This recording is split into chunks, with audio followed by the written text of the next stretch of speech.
സുഹൃത്തുക്കളെ, ഇതൊരു പാനൽ ചർച്ചയാണ്.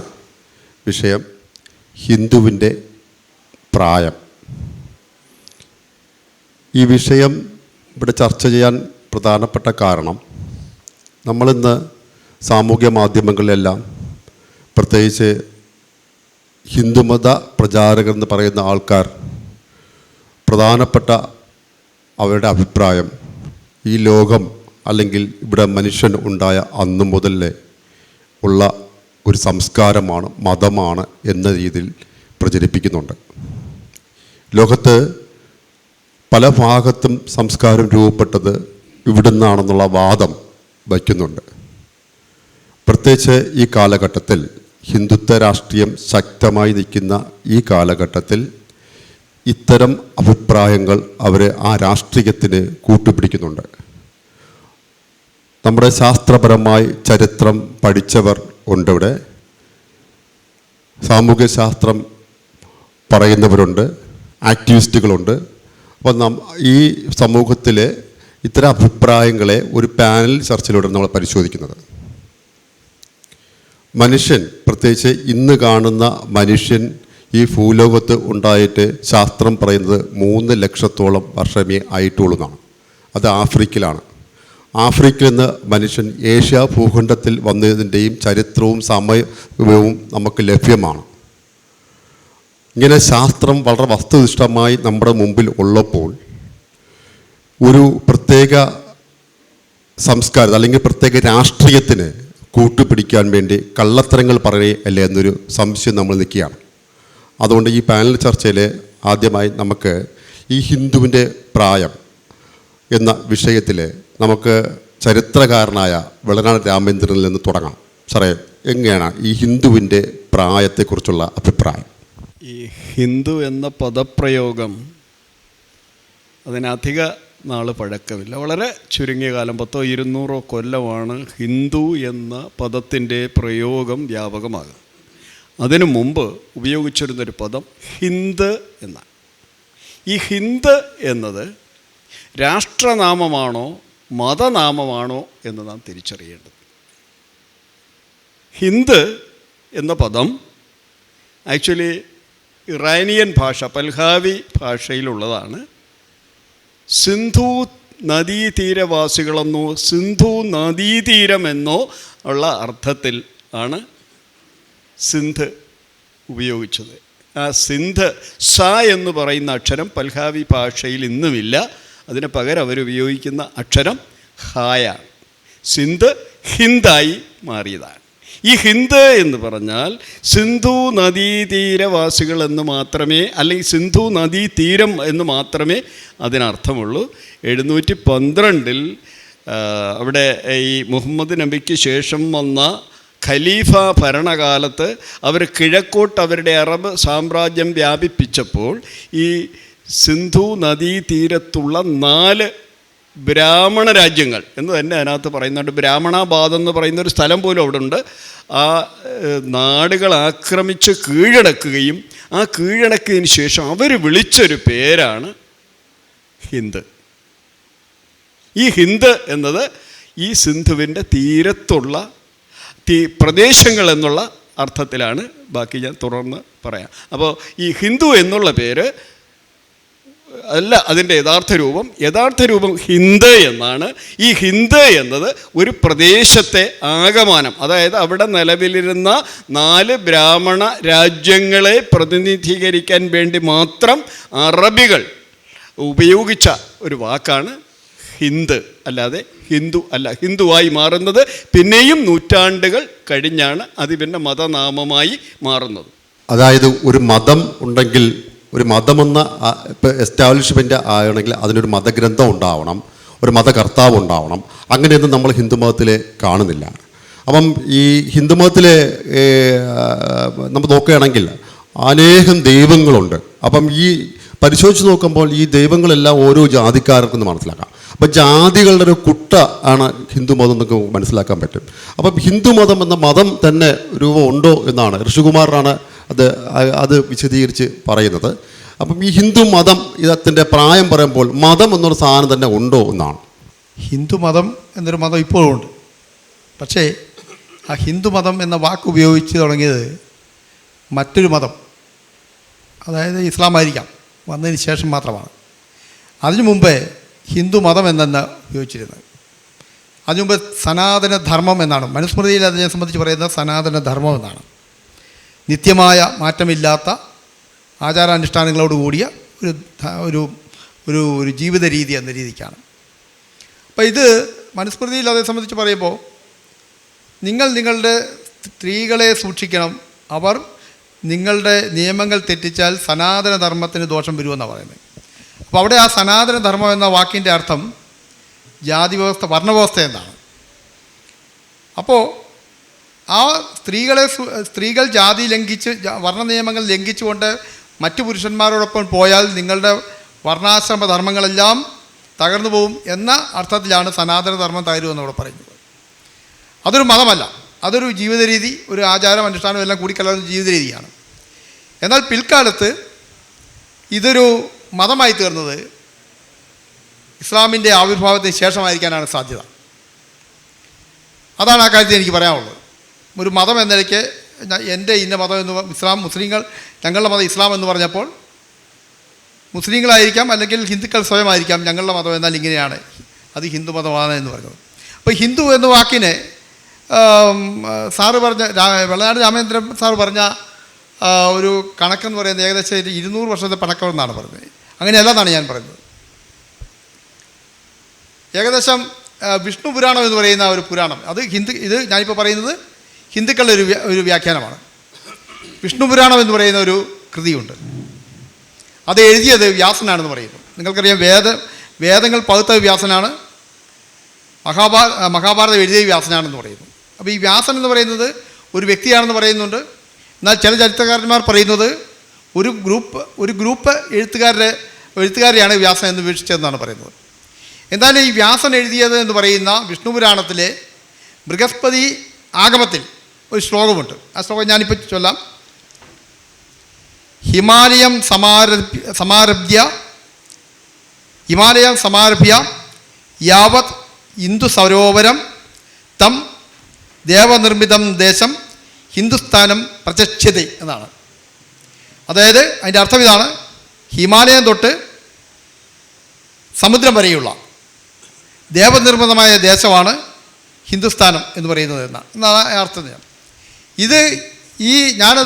ഇതെന്നോട് പറഞ്ഞ ഒരാളോട് ഞാൻ ചോദിച്ചു, ഈ വിഷ്ണു പുരാണം എന്ന് പറയുന്ന കൃതി അതിൻ്റെ ബൃഹസ്പതി ആഗമശാസ്ത്രത്തിലാണ് ഇതുണ്ടെന്നാണല്ലോ പറയുന്നത്.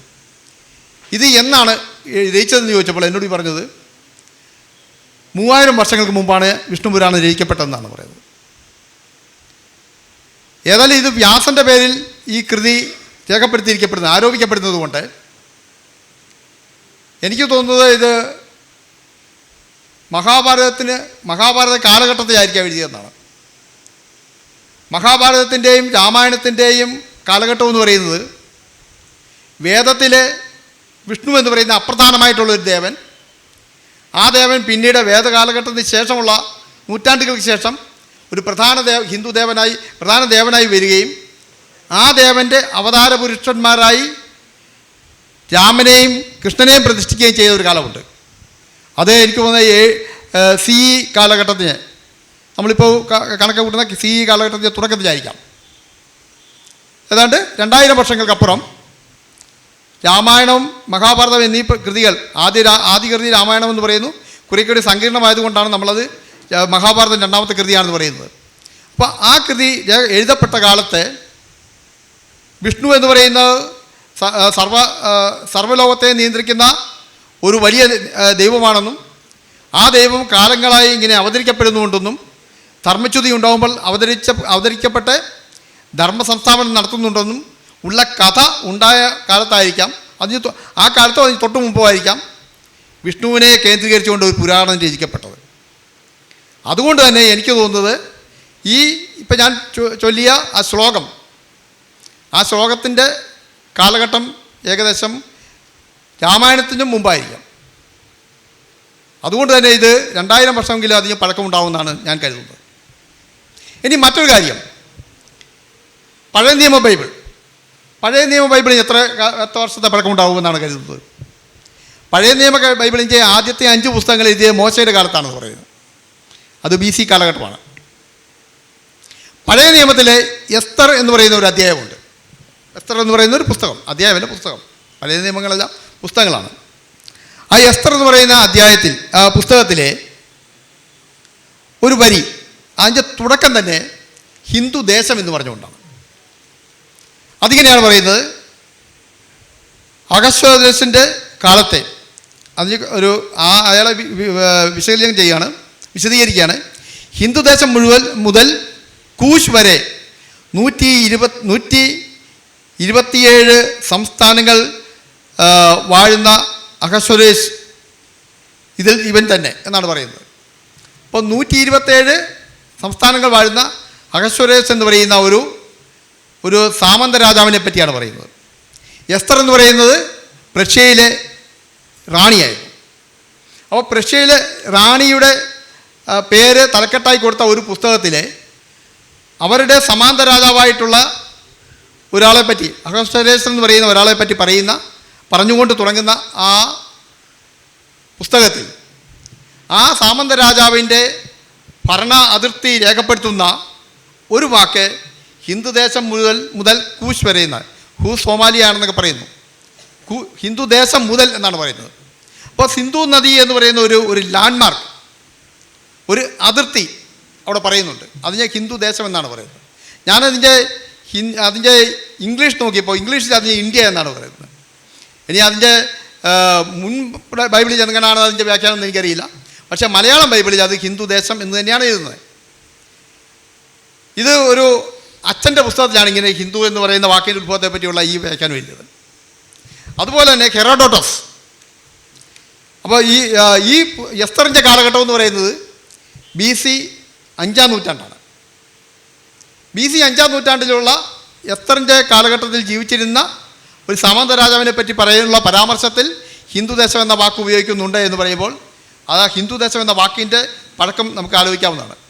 അതുപോലെ 5-ാം നൂറ്റാണ്ടിൽ ജീവിച്ചിരുന്നവരെന്ന് പറയുന്ന ഹെറോഡോട്ടസ് എന്ന് പറയുന്ന ഒരു ഗ്രീക്ക് ചരിത്രകാരൻ, അദ്ദേഹം എഴുതിയ ലോകചരിത്രം എന്ന് പറയുന്ന പുസ്തകത്തിൽ ഹിന്ദു എന്ന് പറയുന്ന വാക്കുണ്ട്. അപ്പോൾ ഞാൻ പറഞ്ഞു വരുന്നത് ഇതാണ്: പഴയ കാലത്ത് മുതൽ സിന്ധു നദി എന്ന് പറയുന്ന ഒരു പ്രഗത്ഭമായ നദിയെ, ഒരു പ്രശസ്തമായ നദിയെ ലാൻഡ്മാർക്കായിക്കൊണ്ട് അതിന് അപ്പുറത്തുള്ള ഒരു ദേശത്തെ ഹിന്ദുദേശം എന്ന് പറയുന്ന പേരിൽ അറിയപ്പെട്ടിരുന്ന ഒരു കാലം ഉണ്ടായിരുന്നു എന്നാണ് ഞാൻ പറയുന്നത്, വളരെ പ്രാചീനമായി തന്നെ. പിന്നെ ഈ അടുത്ത സമയത്ത് ഞാൻ ഇന്നലെ ഇങ്ങനെ ഫേസ്ബുക്കിൽ ഇങ്ങനെ നോക്കിയപ്പോൾ അതിലൊരു ഹദീസ് എഴുതിയേക്കുന്നു. ആ ഹദീസിൽ ഹിന്ദ് എന്ന് പറയുന്ന ഒരു പേരിലാണ് ഇന്ത്യയെ വിവക്ഷിക്കുന്നത്, ഹിന്ദ്. അപ്പോൾ ഹിന്ദ് എന്ന് പറയുന്നത് ഇപ്പോൾ രാമേന്ദ്രൻ സാർ പറഞ്ഞ പോലെ തന്നെ ഒരു ദേശത്തെ കുറിക്കുന്നുണ്ട്. പക്ഷേ ഇത് ഒരു ദേശനാമം മാത്രമായിരുന്നു. ഇപ്പം നമ്മൾ കുട്ടനാട് എന്ന് പറയുന്ന ഒരു ദേശനാമമാണ്. കുട്ടനാട് എന്ന് പറയുന്ന ഒരു ജില്ലയല്ല, പക്ഷെ ഒരു ദേശനാമമാണ്, ഒരു പ്രദേശത്തിൻ്റെ പേരാണ്. അതുപോലെ കുട്ടനാട് നീ ഒരു കുട്ടനാടനാണ് എന്ന് പറയുമ്പോഴത്തേനെ ആ കുട്ടനാട്ടിലെ ഒരു സംസ്കാരം ഉൾക്കൊള്ളുന്ന ഒരു വ്യക്തിയെ കൂടെ നമ്മൾ അതിൽ വിവക്ഷിക്കുന്നുണ്ട്. എന്ന് പറയുന്ന പോലെ സിന്ധു നദിക്ക് അപ്പുറത്തുള്ള ഒരു ദേശത്തെ വിവക്ഷിക്കാൻ വേണ്ടി ഹിന്ദുദേശം എന്ന വാക്ക്, ഹിന്ദ് അല്ലെങ്കിൽ ഹിന്ദുദേശം എന്ന വാക്കുകൾ ഉപയോഗിക്കുമ്പോൾ അതോടൊപ്പം ആ ദേശത്ത് ജീവിക്കുന്ന ജനങ്ങളെ കൂടി അത് ഉൾക്കൊള്ളുന്നുണ്ട്. അത് ഒരു സംസ്കാരവും ഒരു ജീവിത രീതിയും എന്ന രീതിക്കെല്ലാം ഉൾക്കൊള്ളുന്നുണ്ട്. അപ്പോൾ ആ ദേശത്തുള്ള മുഴുവൻ ആൾക്കാരുടെയും ജീവിതത്തെ, അവരുടെ ആചാരാനുഷ്ഠാനങ്ങളെല്ലാം കൂടെ ചേർത്ത് പിൽക്കാലത്ത് ഒരു മതം എന്ന രീതിയിൽ സെമറ്റിക് മതങ്ങൾ രൂപപ്പെട്ടതിന് ശേഷം സെമറ്റിക് മതങ്ങളാണ് റിലിജിയൻ എന്ന പേരിൽ ഉപയോഗിച്ചു വന്നത്, മതം എന്ന പേര്. അപ്പോൾ സെമറ്റിക് മതങ്ങൾ ഇന്ത്യയിലേക്ക് വന്നപ്പോൾ, അല്ലെങ്കിൽ ലോകം മുഴുവൻ പ്രചാരമാവുകയും ഇന്ത്യയിലേക്ക് വന്നപ്പോൾ ഇന്ത്യയിൽ അന്ന് വരെ ഉണ്ടായിരുന്ന ജീവിത രീതിയെ, സംസ്കാരത്തെ, ആചാരാനുഷ്ഠാനങ്ങളെ എല്ലാം വിവക്ഷിക്കാൻ ഒരു വാക്ക് ആവശ്യമായി വന്നു. അപ്പോൾ ഹിന്ദ് എന്ന വാക്ക് ആ ദേശനാമത്തെ ഉൾപ്പെടുത്തിക്കൊണ്ട് ഉപയോഗിച്ചുകൊണ്ട് ഹിന്ദു എന്ന് പറയുന്ന ഒരു മതത്തിൻ്റെ പേരായി മാറ്റുകയാണ് ചെയ്തത്. ഹിന്ദു മതത്തിന് ഒരു പുസ്തകമില്ല, അത് ശരിയാണ്.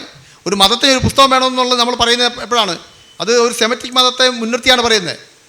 കാരണം മതം എന്ന വാക്ക് ഉപയോഗിച്ച്, റിലീജിയൻ എന്ന വാക്ക് ഉപയോഗിച്ച് അവിടെയാണ്.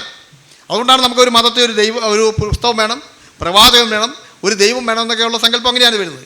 ഇന്ത്യയിൽ അങ്ങനെയല്ല. ഇന്ത്യയിൽ ഒരു മതത്തിന് ഒരു ദൈവമില്ല. അല്ല, ഇന്ത്യയിൽ ഒരു മതത്തിന് ഒരു ദൈവമല്ല ഉള്ളത്, നിരവധി ദൈവങ്ങളുണ്ട്.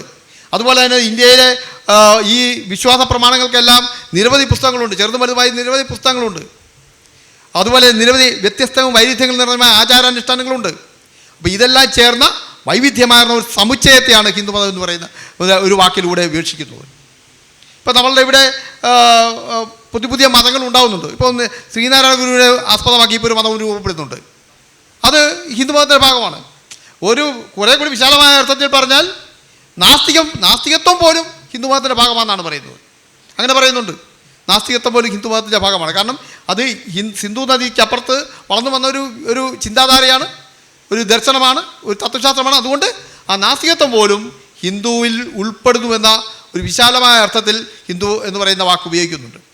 അപ്പോൾ എനിക്ക് പറയാനുള്ളത് ഇതാണ്, ഹിന്ദു എന്ന് പറയുന്നത് ആ ദേശനാമം വളരെ പഴക്കമുണ്ടായിരുന്നു. പക്ഷേ അതൊരു മതനാമമായി ഉപയോഗിച്ചു തുടങ്ങിയത് വളരെ ഇപ്പുറത്ത് മാറിയാണ്, വളരെ കാലം കഴിഞ്ഞാണ്. കാരണം ദേശനാമം ഉണ്ടായതിനു ശേഷം വളരെ വർഷങ്ങൾക്ക് ശേഷം, നൂറ്റാണ്ടുകൾക്ക് ശേഷമാണ് അവിടുത്തെ ജനങ്ങളുടെ വിശ്വാസ രൂപങ്ങളെ ഒരു മതം എന്ന നിലയ്ക്ക് വിളിച്ചു തുടങ്ങേണ്ട ഒരു ആവശ്യകതയുണ്ടായത്. അതിൽ നിന്നാണ് ഹിന്ദുമതം എന്ന പറഞ്ഞ പേരുണ്ടാകുന്നത്. അതുകൊണ്ടാണ് പ്രാചീനമായ ഹിന്ദുമതത്തിൻ്റെ പ്രാചീനമായ ഒരു കൃതിയിലും ഹിന്ദുമതം എന്ന് പറയുന്ന പേരില്ല. ആധുനികമായിട്ട് 100, 250 അല്ലെങ്കിൽ 300 വർഷത്തിന് ഇപ്പുറത്തുള്ള പുസ്തകങ്ങളിൽ മാത്രമേ ഹിന്ദുമതം എന്ന പേരുള്ളൂ. എന്നാൽ സനാതന ധർമ്മം എന്ന് പറയുന്ന പേര് വളരെ പ്രാചീനമായിട്ട് ഉപയോഗിക്കുന്നുണ്ട്. അത് ഉപയോഗിച്ചിരുന്നത് വർണ്ണവ്യവസ്ഥയ്ക്കുള്ളിലാണ്. വർണ്ണവ്യവസ്ഥയിൽ അത് ഏറ്റവും പ്രചരിപ്പിച്ചുകൊണ്ടിരുന്ന ബ്രാഹ്മണരാണ്. ബ്രാഹ്മണർ അവർ ഏറ്റവും ഉന്നതമായി അവരെ കേന്ദ്രീകരിച്ചുള്ള ആ വിശ്വാസ പ്രമാണത്തെ, ആ ആചാരാനുഷ്ഠാനത്തെ, ആ സാമൂഹ്യ വ്യവസ്ഥയെ സനാതന ധർമ്മം എന്ന പേരിലാണ് വിളിച്ചിരുന്നത്. ആ സനാതന ധർമ്മം എന്ന് അവർ എന്ന് വിശ്വസിച്ചെന്താണോ അതിൻ്റെ കൂടെ ഗ്രാമ്യമായിട്ടുള്ള പ്രാദേശികമായിട്ടുള്ള എല്ലാ വിശ്വാസ രൂപങ്ങളും കൂടി ചേർന്നാണ് പിൽക്കാലത്തെ ഹിന്ദുമതം എന്ന് രൂപപ്പെട്ടത്. നന്ദി. അതായത് ഋഷികുമാർ പറഞ്ഞത് മനസ്സിലാക്കിയാൽ ഒരു മാനിഫെസ്റ്റോ ഇല്ലാത്ത ഒരു സംസ്കാരമാണ് ഈ ഹിന്ദുമതം എന്ന് മനസ്സിലാക്കാൻ പറ്റും. അപ്പോൾ ഒരു മാനിഫെസ്റ്റോ ഇല്ലാത്ത അതിനെ ഒരു പൊളിറ്റിക്കൽ ഐഡിയോളജി കൊണ്ടുവരാൻ ശ്രമിക്കുകയാണ്. അത് എത്രത്തോളം വിജയിക്കും എന്നൊന്നും നമ്മൾക്ക് സ്വയം ഒന്ന് മനസ്സിലാക്കേണ്ടതാണ്. അപ്പോൾ അങ്ങനെയാണെങ്കിൽ ബിജു സാർ ഇത് നമുക്ക് ഇങ്ങനെ ഒരു രാഷ്ട്രീയ പ്രത്യയശാസ്ത്രം പോലെ ഒരു സെമിറ്റിക് മതമല്ലാത്ത ഒരു മതത്തെ ഉപയോഗപ്പെടുത്തുന്നതിനെക്കുറിച്ച് ഒന്ന് ചർച്ച ചെയ്യാം. ഈ പൊളിറ്റിക്കൽ ഹിന്ദു അത് തന്നെയാണ് വിഷയം. അതുകൊണ്ടാണ് നമ്മളിവിടെ കൂടിയിരിക്കുന്നത്. ഇദ്ദേഹം പറഞ്ഞു വർണ്ണവ്യവസ്ഥയാണ് ഉണ്ടായിരുന്നത്. അതിൻ്റെ ഏറ്റവും മുകളിൽ ബ്രാഹ്മണരായിരുന്നു. അവരെപ്പോഴും മുകളിൽ തന്നെ നിൽക്കണം എന്നുള്ള ആ ഒരു അവരുടെ താല്പര്യം പ്രമാണിച്ച് അവരെല്ലാ കാലത്തും അതിൻ്റെ അതീശത്വം കൈയാളുകയും അതാത് കാലഘട്ടങ്ങളിലെ ഭരണകർത്താക്കളെ അവരുടെ ഇംഗീതത്തിന് വഴക്കുകയും ചെയ്ത് കാലങ്ങളോളം, നൂറ്റാണ്ടുകളോളം, അദ്ദേഹം പറയുന്ന പോലെ ഏത് കാലഘട്ടങ്ങളോ അതിന് മുൻപോ ഒക്കെ തുടങ്ങിയതാണ്. അന്ന് മുതലേ ഈ വർണ്ണവ്യവസ്ഥ എന്ന് പറയുന്നത് മനുഷ്യനെ ശ്രേണീകരിച്ച് അവരുടെ ഏറ്റവും മാൻ പവർ എല്ലാം ഊറ്റിക്കുടിച്ച് ഒരു വിഭാഗം മാത്രം തടിച്ചു കൊഴുത്തിരുന്ന ഒരു കാലഘട്ടത്തിൻ്റെ ഒരു പ്രത്യയശാസ്ത്രത്തെയാണ് നമ്മൾ ഈ വർണ്ണവ്യവസ്ഥ എന്ന് പറയുന്നത്. അതിൻ്റെ ഉത്തമമായ ഏറ്റവും പ്രസിദ്ധമായ പേരാണ് സനാതനധർമ്മം. ഈ ധർമ്മം എന്ന പദം തന്നെ ഇറ്റ്സ് കമ്മിങ് ഫ്രം സാൻസ്ക്രിറ്റ്. സംസ്കൃതത്തിൽ ധർമ്മം എന്ന് പറഞ്ഞാൽ ഡ്യൂട്ടി ഓഫ് എ പേഴ്സൺ. ഒരു വ്യക്തി എന്ത് ചെയ്യണം, അവൻ്റെ duty it is imposed by the power of the country. ആ ശക്തി, രാജഭരണം ഒരു വ്യക്തി എന്ത് തിന്നണം, എന്തുടുക്കണം, എന്ത് ചെയ്യണം, എന്ത് ചിന്തിക്കണം, എന്ത് പറയണമെന്ന് പോലും തീരുമാനിച്ചിരുന്ന കാലഘട്ടം വീണ്ടും ഇന്ന് നമ്മൾ അറിയുന്നുണ്ട്. ഇത് തന്നെയായിരുന്നു അന്നും. അതിനെതിരെ പടപൊരുതിയിട്ടാണ് നമ്മളിവിടെ എത്തിയത്. അത് വീണ്ടും കൊണ്ടുവരികയാണ് ചെയ്യുന്നത്. നമുക്കറിയാം, എൻ്റെ ഇതിനൊരു അനുഭവം പറയാം. ആദ്യമായിട്ടാണ് പൊതുവേദിയിൽ ഞാൻ പറയാൻ പോകുന്നത്. തീർച്ചയായിട്ടും ഇത് പറയേണ്ടിയിരിക്കുന്നു. എൻ്റെ ഒരു സംസ്കൃത അധ്യാപകനാണ്. ഹൈദരാബാദിലും ബാംഗ്ലൂരിലൊക്കെ വർക്ക് ചെയ്തിരുന്നത്. അത് പ്രൈവറ്റ് കോളേജുകളായിരുന്നു. ഈ ലാസ്റ്റ് കൊറോണയുടെ ആ ടൈമിലായപ്പോൾ ബാംഗ്ലൂരിൽ നിന്ന് അവസാനിപ്പിച്ച് പോകുന്നതാണ്. ഇപ്പോൾ ചെറിയൊരു ബിസിനസ് ചെയ്ത് ജീവിക്കുന്നു. പണ്ട് ഞാൻ പുറനാട്ടുകര സംസ്കൃത കോളേജിൽ പഠിക്കുന്ന ഒരു കാലഘട്ടം ഉണ്ടായിരുന്നു. ഒരു 28-30 വർഷം മുമ്പ് ഏകദേശം. അപ്പോൾ ഞാൻ താമസിച്ചിരുന്നത് വലിയമ്മയുടെ വീട്ടിലാണ്. അത് കുട്ടനല്ലൂർ ഗവൺമെൻറ് കോളേജിൻ്റെ അടുത്ത് ഹിൽ ഗാർഡൻസ് എന്നൊക്കെ പേരുള്ള ഒരു സ്ഥലത്താണ് ഒരു വീടുകളൊക്കെ വന്ന സ്ഥലം. അപ്പോൾ വൈകിട്ട് ഞാൻ കോളേജ് വിട്ടിട്ട് ഒരു 4 മണി 5 മണിക്ക് ആ സമയത്ത് അവിടെ എത്തിയപ്പോൾ വലിയമ്മ പറഞ്ഞു, രാവിലെ തിരുവാണിക്കാവിൽ പായസത്തിന് ഏൽപ്പിച്ചിട്ടുണ്ട്, പൈസ കൊടുത്തിട്ടുണ്ട്, ഇതാണ് രശീതി, പാത്രം രാവിലെ അമ്മ അവിടെ ഏൽപ്പിച്ചിട്ടുണ്ട്, അമ്മ പോയി വാങ്ങിക്കൊണ്ടുവരുമെന്ന് പറഞ്ഞു. അപ്പം ഞാൻ അന്ന് MA ലിറ്ററേച്ചർ ചെയ്യാണ് പുറനാട്ടൂർ സംസ്കൃത കോളേജിൽ. അതിന് മുമ്പ് എനിക്കൊരു പാരമ്പര്യമുണ്ട്. രാമകൃഷ്ണ മിഷൻ്റെ ആശ്രമത്തിലായിരുന്നു ഞാൻ 6ാം ക്ലാസ് വരെ പഠിച്ചത്. ഹോസ്റ്റലിലായിരുന്നു പുറനാട്ടുകര. പിന്നീട് പാലായിൽ പോയിരുന്നു, അവിടെ ഹോസ്റ്റലിലായിരുന്നു. സന്യാസിയാൻ വേണ്ടിയായിരുന്നു. അതിനൊക്കെ ശേഷമാണ് വേണ്ടി അവിടേക്ക് എത്തിയിരിക്കുന്നത്. അപ്പോൾ ഈ ഒരു അനുഭവങ്ങളൊക്കെ ഉണ്ട് ചെറുപ്പം മുതൽ. ഞാനിവിടെ രസീത് കൊണ്ട് ചെന്നപ്പോൾ അമ്പലത്തിൽ വലിയ തിരക്കൊന്നുമില്ല. പൂജാരി ആ സോപാന മണ്ഡപമല്ല, ആ സോപാനം എന്ന് പറഞ്ഞാൽ ചവിട്ടുപടി നിന്നിട്ട് അദ്ദേഹത്തിൻ്റെ ബന്ധുക്കളോ സുഹൃത്തുക്കളോ ആരായിരിക്കാം, ഇച്ചിരി ന്യൂലി വെഡഡ് കപ്പിൾ 2 പേര് അവിടെ നിൽക്കുന്നുണ്ട്. ഒരു വധുവും വരണം. കണ്ടാലറിയാം അടുത്ത് വിവാഹം കഴിഞ്ഞിട്ടല്ലേ ഉള്ളൂ. മറ്റ് ക്ഷേത്ര ജീവനക്കാരൊന്നും അവിടെ കണ്ടില്ല ഞാൻ. ഇവർ വലിയ സംസാരത്തിലാണ്. ഇദ്ദേഹം അതിന് മുമ്പിൽ നിൽക്കും, സംസാരിച്ചുകൊണ്ടിരിക്കുന്നു. അപ്പോൾ ഞാൻ ഈ പഴയ ഞാൻ ധർമ്മത്തിൻ്റെ കാര്യം പറയണേ അവസ്ഥയിൽ നിന്നിട്ട് കുറച്ച് പൂജാ സംഭവങ്ങളൊക്കെ പഠിച്ചിട്ടുള്ള ആളാണല്ലോ. അപ്പോൾ സോപാന മണ്ഡപത്തിൽ കയറിയിരുന്ന് ഒരു 101 ആവർത്തി ഒരു മന്ത്രം ജപിച്ചു. അത് കഴിഞ്ഞിട്ട് ഇറങ്ങുന്ന സമയത്ത് പൂജാരി പറഞ്ഞു, പൂജ പ്രസാദം അവിടെ വെച്ചിട്ടുണ്ട്, കാലിൽ തട്ടണ്ട കേട്ടോ എന്ന് പറഞ്ഞു.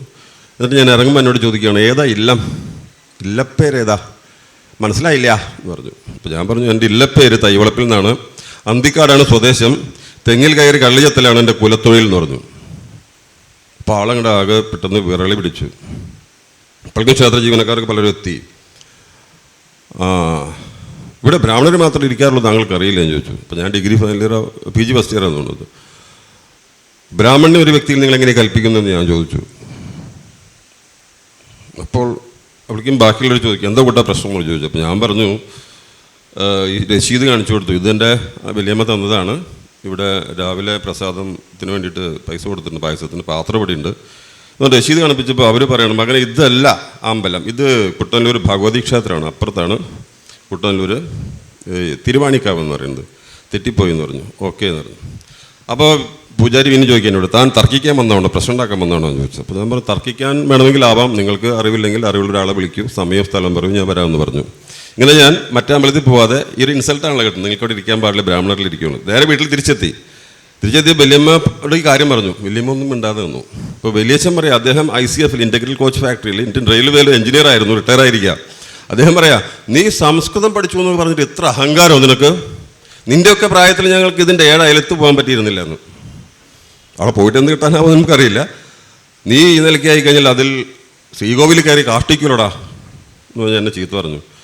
ഇങ്ങനെയൊക്കെ ആണെങ്കിൽ അത് ചെയ്യേണ്ടി വരും, നമ്മളെ അവിടെ പട്ടിക്ക് തുല്യം കരുതുന്നോടത്ത് നമ്മൾ എന്തിനാണ് പോകേണ്ട കാര്യം ഒന്നാമത് എന്ന് പറഞ്ഞു. അപ്പോൾ പായസം എവിടെ, അതുകൊണ്ട് ഞാൻ പോയില്ല പറഞ്ഞു. ഇങ്ങനെ ഇൻസൾട്ട് കിട്ടിയോണ്ട് ഞാൻ അവിടെ പോയില്ല പറഞ്ഞു. എന്നിട്ട് ചെരുപ്പോലിടാൻ ഞാൻ തിരിച്ച് നടക്കേണ്ടി വന്നു. കാരണം ഇവിടെ നിന്നും വീട്ടിൽ നിന്ന് ഇൻസൾട്ട് കിട്ടിയതാണ്. വലിയച്ഛനും പറയുന്നു നിനക്ക് അഹങ്കാരമാണ്.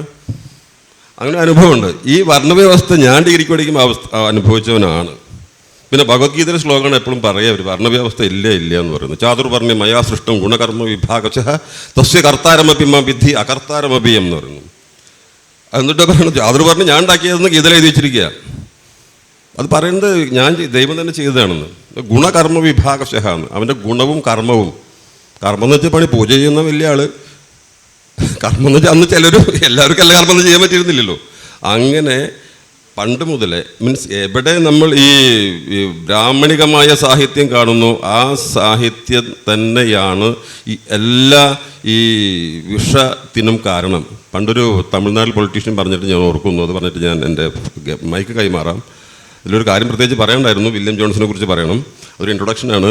അദ്ദേഹം പറഞ്ഞ് ഞാൻ വേണ്ട വെറുപ്പ് ഉൽപ്പാദിപ്പിക്കുന്നില്ല. ഈ ഹിന്ദു എന്ന പേര് നമ്മളിപ്പോൾ നമ്മുടെ സർട്ടിഫിക്കറ്റിൽ എഴുതി തുടങ്ങാനുള്ള കാരണം ഉണ്ടായത് ബ്രിട്ടീഷ് ഭരണകാലത്ത് വില്യം ജോൺസ് എന്നൊരു അന്നത്തെ ഉദ്യോഗസ്ഥൻ്റെ നേതൃത്വത്തിലായിരുന്നു. 1830കളിൽ തുടക്കമുണ്ടായിരുന്നു. പക്ഷേ 60കളിലും അതിൻ്റെ കണ്ടിന്യൂറ്റി ഉണ്ടായിരുന്നു. പക്ഷേ അത് ശരിക്കും നടപ്പിലാക്കിയത് 1871 72 കാലഘട്ടങ്ങളിലാണ്. അന്ന് ഉണ്ടായിരുന്ന പ്രബല മതങ്ങളായിരുന്ന ഇസ്ലാം, ബുദ്ധ, പാർസി, ജൈന, ക്രിസ്ത്യൻ, ഇതിനൊക്കെ വേർതിരിച്ചിട്ട് അതിൽ പെടാത്ത ബാക്കി എല്ലാ മനുഷ്യന്മാരെയും ഹിന്ദുവിൽ ചേർക്കുകയാണ് ഉണ്ടായത്. ആ പ്രത്യേകിച്ച് എന്തായിരുന്നു, ഈ പ്രധാനപ്പെട്ടിട്ട് ഈ ബ്രിട്ടീഷ് നേതാക്കളുടെ അല്ലെങ്കിൽ ഭരണകർത്താക്കളുടെ എല്ലാ ഓഫീസേഴ്സിൻ്റെ പ്രധാന ഉപദേശകർ മുഴുവൻ ബ്രാഹ്മണരായിരുന്നു. അതുകൊണ്ട് അവരെന്ത് പറഞ്ഞു കൊടുത്തു അതൊക്കെ അവരെ എഴുതി ചേർത്തു. അങ്ങനെ അവർക്ക് കീഴിലുള്ള എല്ലാവരും ബഹുജനത ഉണ്ടാവാനും നമ്മളെല്ലാം അല്ലെങ്കിൽ ഇന്ത്യക്കാരിലെ പല ആളുകളും ഹിന്ദു എന്ന് നമ്മൾ ജാതികോളങ്ങളിലോ മതകോളത്തിലോ എഴുതി ചേർക്കുന്ന ഇതിൻ്റെ കാരണഭൂതമായതിൻ്റെ പ്രധാന കാരണം ഈ വില്യം ജോൺസ് അന്നെടുത്ത ബ്രിട്ടീഷുകാരുടെ കാലത്തുണ്ടാക്കിയുള്ള റിലീജിയസ് സെൻസസിന് തുടങ്ങിയാണ് നമ്മളൊക്കെ ഹിന്ദുക്കളായത്. അതിന് മുമ്പൊക്കെ പാണനും പറയനും ചോനും വേട്ടൂനും ഒക്കെ തന്നെ ആയിരുന്നു. ഇപ്പോഴും അത് അങ്ങനെയൊക്കെ തന്നെയാണ്. ഇന്നിപ്പോൾ കുറച്ച് നാൾ മുമ്പ് എവിടെയോ കുടൽമാണിക്യ ക്ഷേത്രത്തിൽ വിഷയം ഉണ്ടായല്ലോ. അതുപോലെ തന്നെ അതിനെതിരായിട്ട് SNDP-കാർ കുറച്ച് പേര് ഷർട്ടൊക്കെ ഇട്ടിട്ട് അവിടെ പോകുന്ന കാര്യം ഉണ്ടായി. അതപ്പോൾ അവിടെയല്ല പല അമ്പലങ്ങളിലും. ഷർട്ട് എന്തിനാണ് ഊരിക്കളയുന്നത്? ഒന്നുമില്ലുണ്ടോ നോക്കാൻ. ഞാൻ ഡിഗ്രിക്ക് പഠിക്കുന്നത്, എനിക്കിപ്പോൾ 56 വയസ്സുണ്ട്. ഞാൻ ഡിഗ്രിക്ക് പഠിക്കുന്ന കാലത്ത് അമ്പലത്തിൽ കയറിയപ്പോൾ ഞാൻ ബ്രാഹ്മണൻ അവിടെ ഇരിക്കാറുള്ളൂ എന്ന് എന്നോട് പേര് ചോദിച്ചിട്ട് എൻ്റെ സർട്ടിഫിക്കറ്റ് നോക്കിയിട്ടോ 10ാം ക്ലാസ്സിൽ സ്ഥാനം നോക്കിയിട്ടും ടെക്സ്റ്റ് നോക്കിയിട്ടൊന്നുമില്ല, സർട്ടിഫിക്കറ്റ് നോക്കിയിട്ടൊന്നുമില്ല അദ്ദേഹം പറഞ്ഞത്. എന്തുകൊണ്ട് എൻ്റെ കയ്യിൽ ക്രോസ് ബെൽറ്റിൽ നൂലില്ല, ഒന്നുമില്ല. അതുകൊണ്ടാണ് ചോദിക്കുന്നത്. അല്ലാതെ ഒരു ബ്രാഹ്മണന് വേണ്ട പാണ്ഡിത്യം വേണോ എന്നൊക്കെ അറിയില്ല അവന്. ഞാനിപ്പോൾ സംസ്കൃതത്തിലും സാഹിത്യത്തിലും വേദാന്തത്തിലും PG ചെയ്തിട്ടുണ്ട്, പക്ഷേ ഞാൻ ബ്രാഹ്മണനാവും. അപ്പോൾ ഇത് തന്നെയാണ് ഇവിടുത്തെ വിഷയം. ഇതിനെ പൊളിറ്റിക്കൽ ഹിന്ദു എന്ന് പറഞ്ഞിട്ട് ഒന്നാക്കിയിട്ട് മൊത്തം വോട്ട് നേടി നമ്മളെ വീണ്ടും പിടിച്ച് അടക്കി ഞെരുക്കാനുള്ളതിൻ്റെ ഒരു വളരെ ശക്തമായൊരു അതിനെതിരെയുള്ള പ്രതിഷേധം കൂടിയായിട്ടാണ് നമ്മുടെ കൂടിയിരിപ്പ്. Thank you. ഹിന്ദു മതത്തിൻ്റെ പ്രായം ഒരു സാമൂഹ്യശാസ്ത്രപരമായി എങ്ങനെ വിലയിരുത്തുന്നു ശോഭാലിത? ഈ ഹിന്ദു മതത്തിൻ്റെ പ്രായം എന്നുള്ളത് വലിയൊരു ഡിബേറ്റ് വിഷയമാണ്. അതിന് കുറേ അന്തർധാരകളുണ്ട്. ഇപ്പം വേദങ്ങളും ഉപനിഷത്തുകളും ഒക്കെ വെച്ചിട്ടാണ് ഇപ്പം നേരത്തെ പറയുന്ന അത് ഇൻഡോളജിസ്റ്റുകൾ അതൊരു പ്രായമായിട്ട് കണക്കാക്കുന്നുണ്ട്. പിന്നെ കൊളോണിയൽ ചരിത്രകാരന്മാരുടെ മറ്റൊരു രീതിയിലുള്ളൊരു വിശദീകരണമുണ്ട്. അപ്പം ഇത് നമ്മൾ ഒരു ചർച്ചയിലൊന്നും തീരുന്നൊരു വിഷയമല്ല. ഞാനിതിനെ സാമൂഹ്യശാസ്ത്രപരമായി കാണുമ്പോൾ ഹിന്ദു എന്ന് പറയുന്നൊരു നിർമ്മിതിയാണ് എന്നുള്ളതാണ് സോഷ്യോളജിയിൽ നമ്മളിതിനെ കണ്ടെത്തുന്നത്. അതായത് നേരത്തെ പറഞ്ഞതുപോലെ തന്നെ മതം എന്ന് പറയുമ്പം അതിന് കൃത്യമായിട്ടുള്ള സവിശേഷതകളുണ്ടായിരിക്കും ഒരു മതത്തിന്. അപ്പം മതത്തിൻ്റേതായ ഒരു ദൈവം ഉണ്ടായിരിക്കണം, മതഗ്രന്ഥമുണ്ടായിരിക്കണം, ചിഹ്നമുണ്ടായിരിക്കണം, ആചാരങ്ങളും വ്യവസ്ഥകളും ഉണ്ടായിരിക്കണം. പിന്നെ ഈ ഗോഡ് എന്ന് പറയുന്നത് മറ്റുള്ളവരെ രക്ഷിക്കുന്ന ദൈവമാണ് എന്നുള്ളതാണ് മതത്തിനകത്തുള്ള ദൈവം. അപ്പോൾ ഹിന്ദുമതത്തിലെ ദൈവങ്ങൾ എപ്പോഴും ആരോ പറഞ്ഞ പോലെ ഹിന്ദുമതത്തിലെ ദൈവങ്ങളുടെ കയ്യിൽ എപ്പോഴും ആയുധങ്ങൾ കാണാം. എന്തിനാണ് ആയുധങ്ങൾ എന്നറിയില്ല. അപ്പം അങ്ങനെ നോക്കുമ്പം ഹിന്ദു മതം ഒരു മതമല്ല എന്നുള്ളതാണ്. രണ്ടാമത് ഹിന്ദു മതം നിർമ്മിച്ചെടുത്തതാണ്. അത് സാംസ്കാരികപരമായും രാഷ്ട്രീയപരമായും നിർമ്മിച്ചെടുത്ത ഒരു നിർമ്മിതി തന്നെയാണ് ഹിന്ദുമതം. അപ്പം സാംസ്കാരികം എന്ന് പറയുമ്പോൾ സംസ്കാരം എന്നുള്ള വാക്കിനകത്ത് ആചാരങ്ങൾ, വിശ്വാസങ്ങൾ, നമ്മുടെ ഭാഷകൾ, നമ്മുടെ വസ്ത്രധാരണ രീതി, ഭക്ഷണം ഇതെല്ലാം വരും. അപ്പം നിങ്ങൾ ഹിന്ദു, ഇപ്പം മലയാളി എന്ന് പറയുമ്പോൾ നിങ്ങളുടെ മനസ്സിലേക്ക് വരുന്നത് എന്താണ്? നമ്മൾ ഉപയോഗിക്കാത്ത പോലും വസ്ത്രം അല്ലെങ്കിൽ വല്ലപ്പോഴും മാത്രം ഉപയോഗിക്കുന്ന സെറ്റും മുണ്ടും ഇട്ടൊരു പെൺകുട്ടിയാണ് നിങ്ങളുടെ മനസ്സിലേക്ക് മലയാളി എന്ന് പറയുമ്പോൾ ഓടി വരുന്നത്. അപ്പോഴും തട്ടമിട്ട സെറ്റും മുണ്ടും ഇട്ട് കൊടുത്ത ഒരു പെൺകുട്ടിയെ നിങ്ങളുടെ മനസ്സിലേക്ക് വരില്ല എന്നുള്ളതാണ്. ഭക്ഷണം, നമ്മളെല്ലാവരും 99% പേരും നോൺ വെജിറ്റേറിയൻ ആകുമ്പോൾ വെജിറ്റേറിയൻ ഭക്ഷണമാണ് നമ്മുടെ ഭക്ഷണമായിട്ട് വരുന്നത്. അപ്പം ഇങ്ങനെ ഒരു സംസ്കാരം നിർമ്മിച്ചെടുക്കുന്നു. ആ നിർമ്മിച്ചെടുക്കുന്ന സംസ്കാരം അപ്പോഴുണ്ടായിരുന്ന ഉയർന്ന ജാതി, ഒന്നുകൂടെ പറയാം, അന്ന് ഇന്ത്യയിലുണ്ടായിരുന്നത് മതമല്ല, ജാതി കൂട്ടങ്ങളാണ്. അതുകൊണ്ടാണ് ഹിന്ദു മതത്തിൽ 30 കോടി ദൈവങ്ങളെന്ന് പറയുന്നത് അത്രയും ജാതികൾ ഉണ്ടായിരുന്നുകൊണ്ടാണ്. ഓരോ ജാതിക്കും ഓരോ ഗോത്രത്തിനും ഓരോ ദൈവങ്ങളാണ്. അതുകൊണ്ട് തന്നെയാണ് അത്രയും ദൈവങ്ങളുണ്ടായിരുന്നത്. ആ ജാതി കൂട്ടങ്ങളുടെ തലപ്പത്ത് എപ്പോഴും ബ്രാഹ്മണ മതം തന്നെയായിരുന്നു. ആ ബ്രാഹ്മണ മതം സാംസ്കാരികമായി ആദ്യം സൃഷ്ടിച്ചെടുക്കുന്നതാണ് ഹിന്ദു എന്നുള്ള ജീവിത രീതി എന്ന് വേണമെങ്കിൽ പറയാം.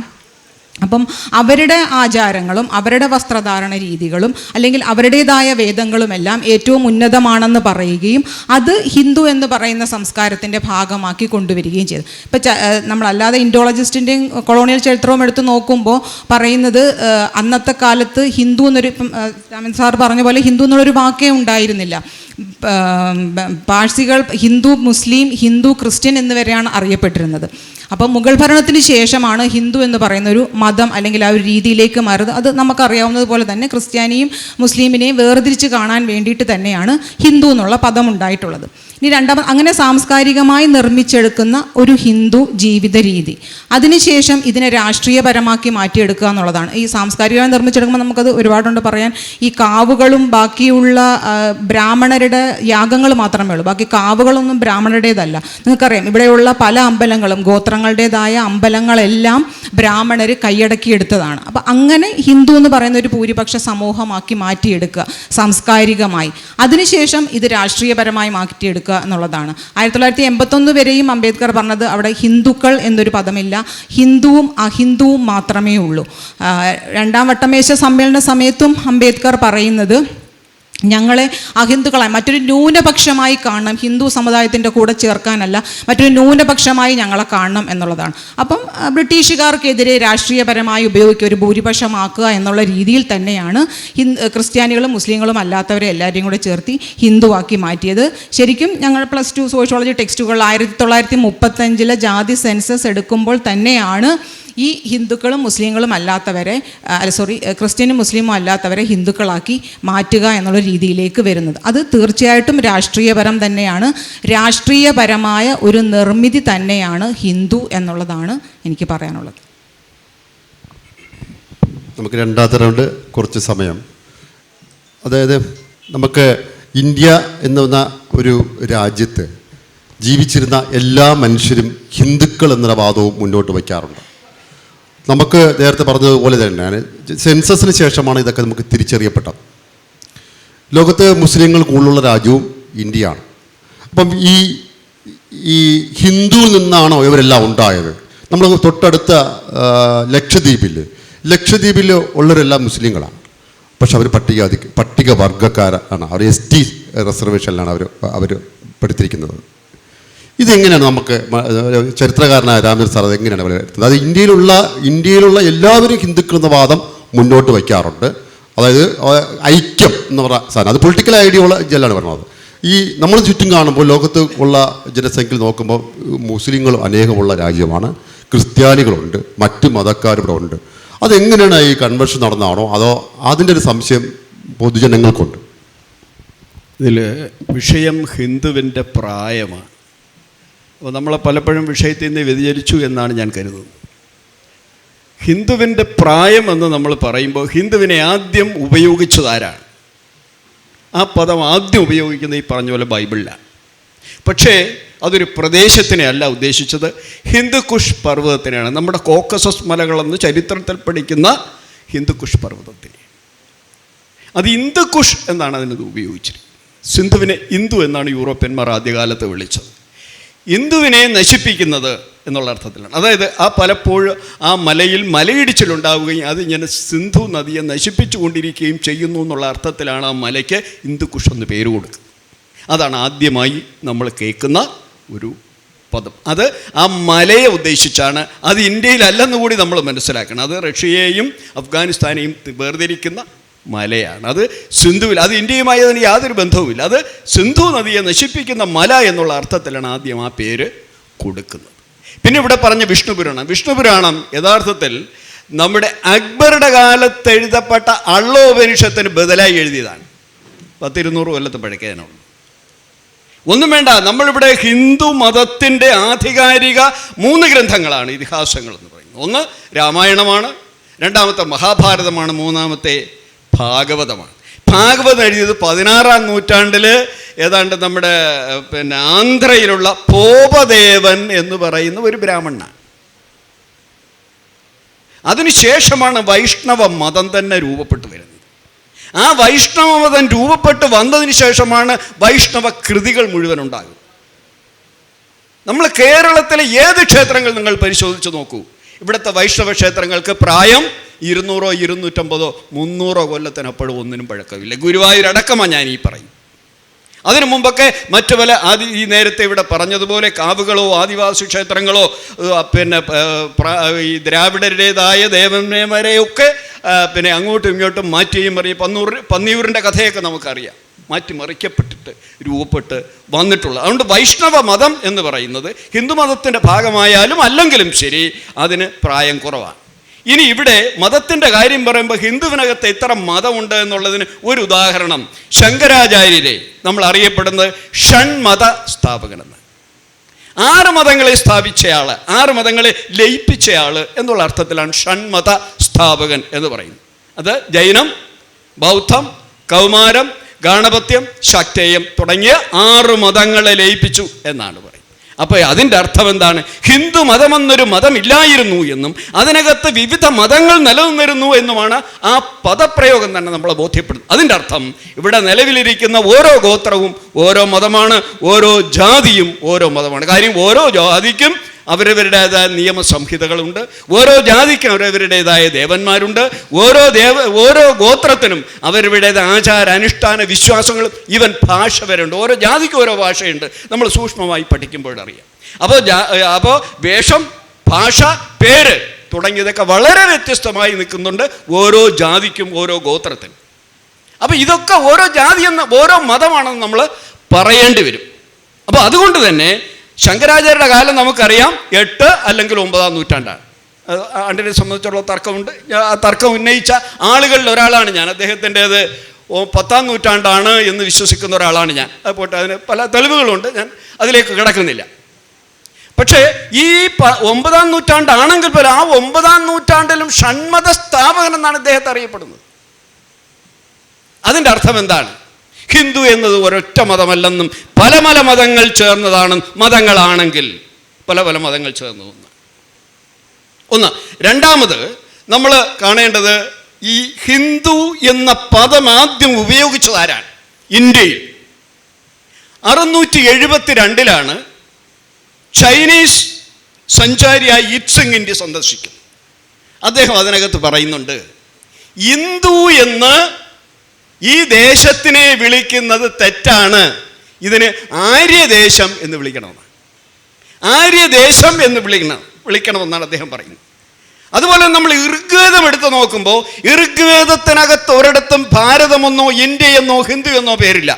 38 തവണയാണ് അതിനകത്ത് ആര്യാവർത്തം എന്ന പദം ഉപയോഗിക്കും. 38 തവണ. 10-ാം മണ്ഡലം ഒഴിവാക്കിയിട്ടാണ് ഞാൻ പറയാം. 10-ാം മണ്ഡലത്തെ സംബന്ധിച്ചുള്ള തർക്കമുണ്ട് അതിൽ. 38 തവണ ഒരൊറ്റ ഇടത്ത് പോലും ഹിന്ദു എന്ന ഉപയോഗമില്ല. അത് കഴിഞ്ഞ് നമ്മൾ ഏതാണ്ട് BC 185 അടുപ്പിച്ചാണ് നമ്മുടെ സുമതി ഭാർഗവ എന്ന് പറയുന്ന ഒരാളെ കൊണ്ട് നമ്മുടെ മനുസ്മൃതി എഴുതിക്കുന്നത്. മനുവിൻ്റെ സ്മൃതി അല്ലത്, മനു പറഞ്ഞതായി സുമതി ഭാർഗവ എഴുതുക. മനു പറഞ്ഞതായിട്ടാണ്, അല്ല മനു എഴുതിയെന്നല്ല അതിനകത്ത് പറയുന്നത്. ഭൃഗു സംഹിത എന്നാണ് അതിന് മറ്റൊരു പേര് കൂടിയുണ്ട്. അതിനകത്ത് ആര്യാവർത്തം എന്ന പദം ഉപയോഗിക്കുന്നത്. അവിടെയാണ് ആദ്യമായി തെക്കേ ഇന്ത്യയെ പരാമർശിക്കുന്നത്. ദക്ഷിണാപഥം. അതിനു മുമ്പ് ദക്ഷിണാപഥം എന്നൊരു പേര് പോലും ഉപയോഗിച്ചിട്ടില്ല എന്നുള്ളതാണ്. എന്ന് പറഞ്ഞാൽ ആര്യാവർത്തവും ആര്യ സമൂഹത്തിനെയും മാത്രം പ്രതിനിധീകരിക്കുന്ന ഒരു സംഹിതയും സംവിധാനവുമായിരുന്നു നിലവിലിരുന്നത്. അതിന് ഹിന്ദുവെന്നോ സിന്ധുവെന്നോ ഒന്നും ഒരു പേരും ആരും കൊടുത്തിരുന്നില്ല. പേര് ആര്യാവർത്തം എന്ന് മാത്രമായിരുന്നു. ഇതാദ്യമായി മുഹമ്മദ് ഘോറിയുടെ ആക്രമണത്തിന് ശേഷം അന്ന് അദ്ദേഹത്തോടൊപ്പം ഇവിടെ വന്ന പേര് ഞാൻ ഓർക്കുമ്പോൾ പറയാം. പേര് ഞാൻ കുറിച്ച് വെച്ചിട്ടുണ്ട് ഗൂഗില്. അദ്ദേഹം എഴുതിയ കിതാബുൽ ഹിന്ദ് എന്ന് പറയുന്നൊരു പുസ്തകം. കിതാബുൽ ഹിന്ദ് എന്നാണ് ആ പുസ്തകത്തിൽ. ആദ്യമായി ഇന്ത്യയെക്കുറിച്ച് സമഗ്രമായി ഒരു വിദേശി എഴുതുന്ന, ഇവിടുത്തെ ദർശനങ്ങളെ കുറിച്ചൊക്കെ ആദ്യമായി ഒരു വിദേശി എഴുതുന്ന കിതാബുൽ ഹിന്ദിലാണ് ആദ്യമായി ഹിന്ദ് എന്നൊരു പദം ഉപയോഗിക്കുന്നത്. ഹിന്ദുസ്ഥാൻ എന്ന് പറയുന്ന അൽബറൂണി 1030 കാലം. 1030 അൽബറൂണി എഴുതിയ കൃതിയിലാണ് ആദ്യമായി കിതാബുൽ ഹിന്ദ് എന്ന പദം ഉപയോഗിക്കുന്നത്. ഹിന്ദ് എന്ന പദം വ്യക്തമായും ശക്തമായും ആദ്യം പ്രയോഗിക്കുന്നത് ഒരു വിദേശിയാണ്, അഫ്ഗാനിസ്ഥാൻകാരനാണ്. അപ്പൊ ഈ ഹിന്ദ് എന്ന പദം അദ്ദേഹം ഉപയോഗിച്ചത് കിതാബുൽ ഹിന്ദ് എന്ന് പറഞ്ഞാൽ ഹിന്ദുവിൻ്റെ പുസ്തകം എന്നല്ല അർത്ഥം, ഇന്ത്യയുടെ പുസ്തകമെന്ന്. അന്നും ഹിന്ദു എന്ന് പറയുന്ന മതം രൂപപ്പെട്ടിരുന്നില്ല, അല്ലെങ്കിൽ ഒരു മതപരമായി അറിയപ്പെട്ടിരുന്നില്ല എന്നുള്ളതാണ്. അതുമാത്രമല്ല, ഇവിടെ ഉള്ളവരെല്ലാവരും ഹിന്ദുക്കളായി ഇരുന്നു എങ്കിൽ എന്തിനാണ് കൊച്ചിയിലെ രാജാവും തിരുവിതാംകൂർ രാജാവും കൈക്കൂലി വാങ്ങിച്ചുകൊണ്ട് മതപ്രചരണത്തിന് അനുവാദം കൊടുത്തത്? എന്തിനാണ്? രേഖയാണിത്. കൈക്കൂലി വാങ്ങിക്കൊണ്ട് ഈ തുറയിലെ മുക്കുവര മുഴുവൻ മതം മാറ്റുന്ന അനുവാദം കൊടുത്തു. അപ്പൊ എന്ന് പറഞ്ഞാൽ ഒരു വിഭാഗത്തിന് മനുഷ്യരായി പോലും കാണാതിരുന്ന ചാതുർവർണ്ണ്യ വ്യവസ്ഥയാണ് നിലവിലിരുന്നത്. അത് കൃത്യമായും ചാതുർവർണ്ണ്യം എന്ന് പറയുന്നത് തന്നെ തെറ്റാണ്. ചാതുർവർണ്ണ്യം എന്നുള്ള പ്രയോഗം വളരെ അടുത്ത കാലത്ത് വന്നു. അതിനു മുമ്പ് ത്രൈവർണ്ണികരേ ഉള്ളൂ. വേദങ്ങളും 4 ഇല്ല, 3 ഉള്ളൂ. ത്രയി എന്നാണ് പറയുക. അതിൻ്റെ ഉദാഹരണമാണ് പത്മനാഭസ്വാമി ക്ഷേത്രത്തിൽ 6 വർഷത്തിൽ ഒരിക്കൽ നടക്കുന്ന മുറജപത്തിൽ 4-ാം വേദമായ അഥർവവേദം വായിക്കാറില്ല. 52 ദിവസം കൊണ്ട് ഈ ത്രയിയാണ് വായിക്കുന്നത്. അപ്പോൾ അതുകൊണ്ട് ചാതുർവർണ്ണ വ്യവസ്ഥയെ അടിസ്ഥാനമാക്കിയാണ് ഇവിടെ നിൽക്കുന്ന ചാതുർവർണ്ണ വ്യവസ്ഥ എന്ന് പറയുന്ന സാധനത്തിന് പിൽക്കാലത്ത് രൂപം കൊടുത്തത്.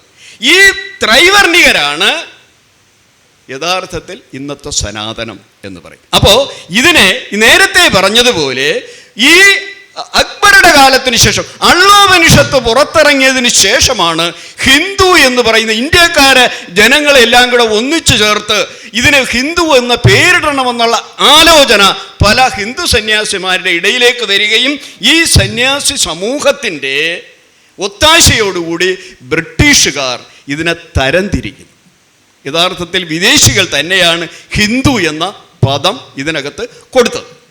അല്ലാതെ നമ്മൾ ഈ പറയുന്നത് പോലെ ഈ പറയുന്ന ഈ ഉപനിഷത്തുകളിൽ നമുക്ക് ഉപനിഷത്തുണ്ട്.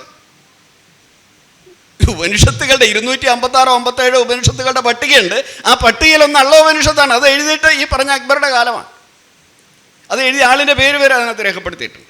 അപ്പോൾ ഇതുകൊണ്ട് നമ്മൾ എപ്പോഴും ഈ വേദ ഇതിഹാസങ്ങൾ വേദങ്ങളെയൊക്കെ വേദത്തിലെ തന്നെ 10-ാം മണ്ഡലം പിൽക്കാലത്ത് എഴുതിയതാണ് എന്നതിൻ്റെ ഭാഷാ സാരൂപ്യം വെച്ചുകൊണ്ട് തെളിയിക്കപ്പെട്ടിട്ടുണ്ട്.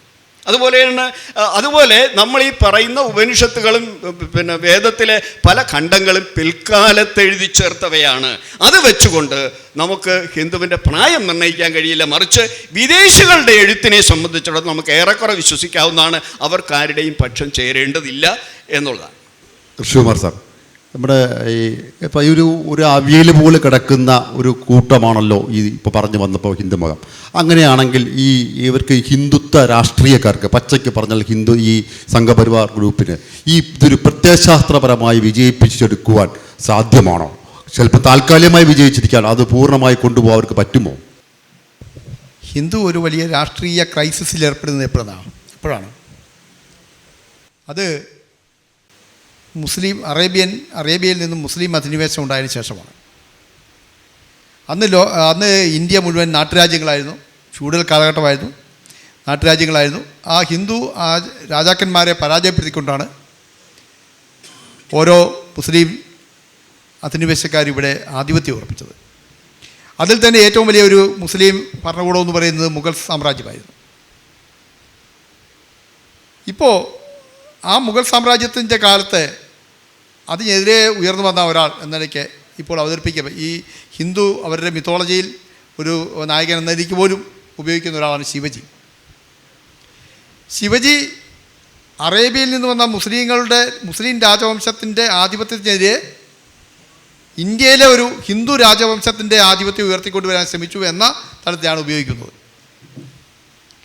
അങ്ങനെയാണ് ശിവജി അവരുടെ ഒരു ആദർശ പുരുഷനായി മാറുന്നത്.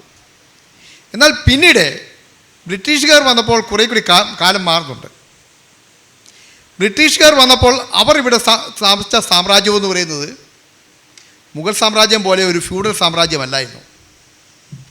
കാരണം വ്യവസായ വിപ്ലവത്തിൻ്റെ ഒരു ആശയവും ആവേശവും കൊണ്ടാണ് അവരിവിടെ വരുന്നത്, യൂറോപ്യന്മാർ വരുന്നത്. അതുകൊണ്ട് തന്നെ അവർ സ്ഥാപിച്ചത് ഒരു ഫ്യൂഡൽ രാഷ്ട്രീയ വ്യവസ്ഥയല്ലായിരുന്നു.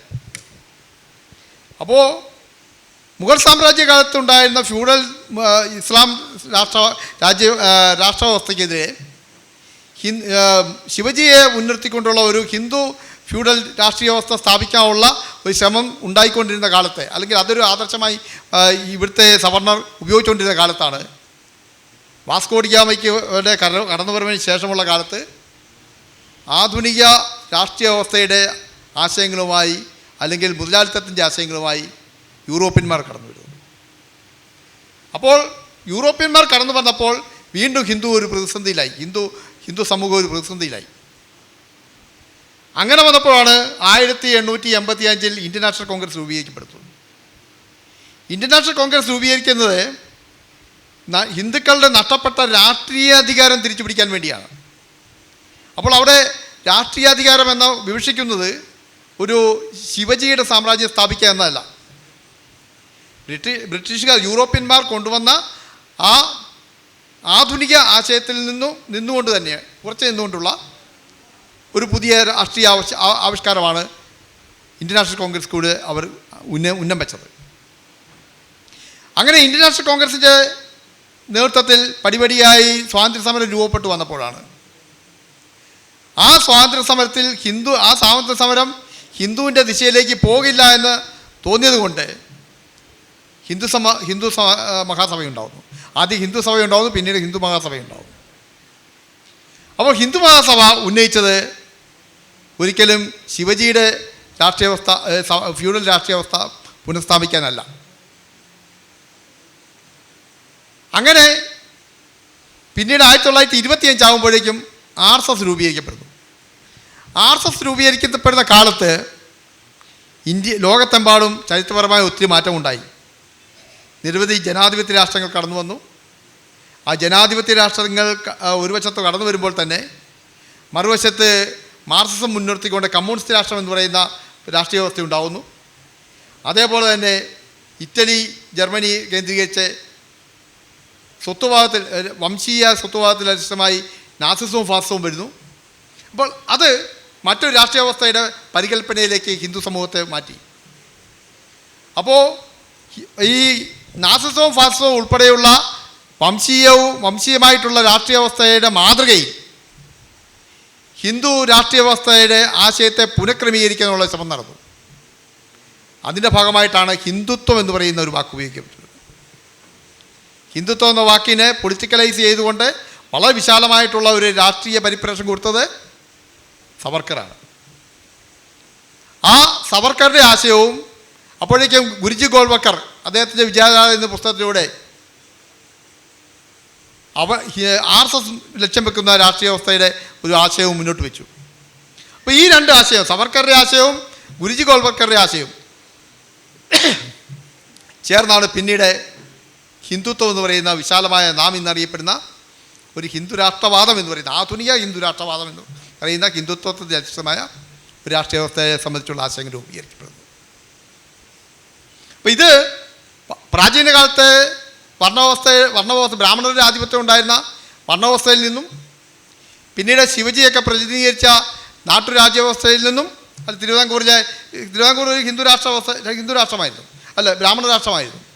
അതിൽ നിന്നുമൊക്കെ വ്യത്യസ്തമായി കുറേ കൂടി ആധുനികമായിട്ടുള്ള പരികൽപ്പനകളെ ഉൾക്കൊള്ളുന്ന, ജനാധിപത്യത്തിൻ്റെ ചില അംശങ്ങളെയും അല്ലെങ്കിൽ ആധുനികതയുടെ ചില അംശങ്ങളെ കൂടി ഉൾക്കൊള്ളുന്ന ഒരു രാഷ്ട്രീയ വ്യവസ്ഥ എന്ന് പറയുന്ന കൺസെപ്റ്റിലേക്കാണ് ഹിന്ദുത്വം എന്ന് പറയുന്ന ഒരു രാഷ്ട്രീയ വ്യവസ്ഥ അതിൻ്റെ ചിന്ത കടന്നു വന്നിട്ടുള്ളത്. അപ്പോൾ ഇപ്പോൾ നമ്മൾ ഇന്ത്യയിലെ എല്ലാവരും ഹിന്ദുവാണോ എന്ന ചോദ്യത്തിന് BJP, ഇപ്പോൾ ഇന്ത്യ ഭരിക്കുന്ന BJP രണ്ട് ഉത്തരം നൽകുന്നുണ്ട്.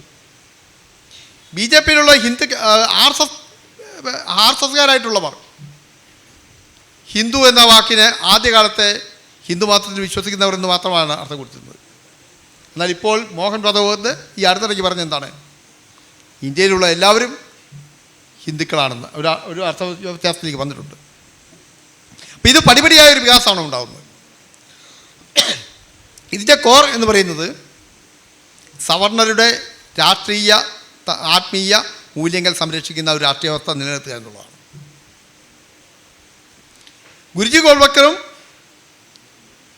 സവർക്കറും പറഞ്ഞ ഹിന്ദുത്വ ആശയത്തിൽ നിന്നും വളരെ വ്യത്യസ്തമായിട്ടുള്ള ആശയമാണ്, കുറേ കൂടി വികസിച്ച ഒരു ആധുനികമായിട്ടുള്ള ആശയമാണ് ഇപ്പോൾ മോഹൻ ഭഗവത് പറയുന്നത്. കാരണം മോഹൻ ഭഗവത്തിൻ്റെ കാലത്ത്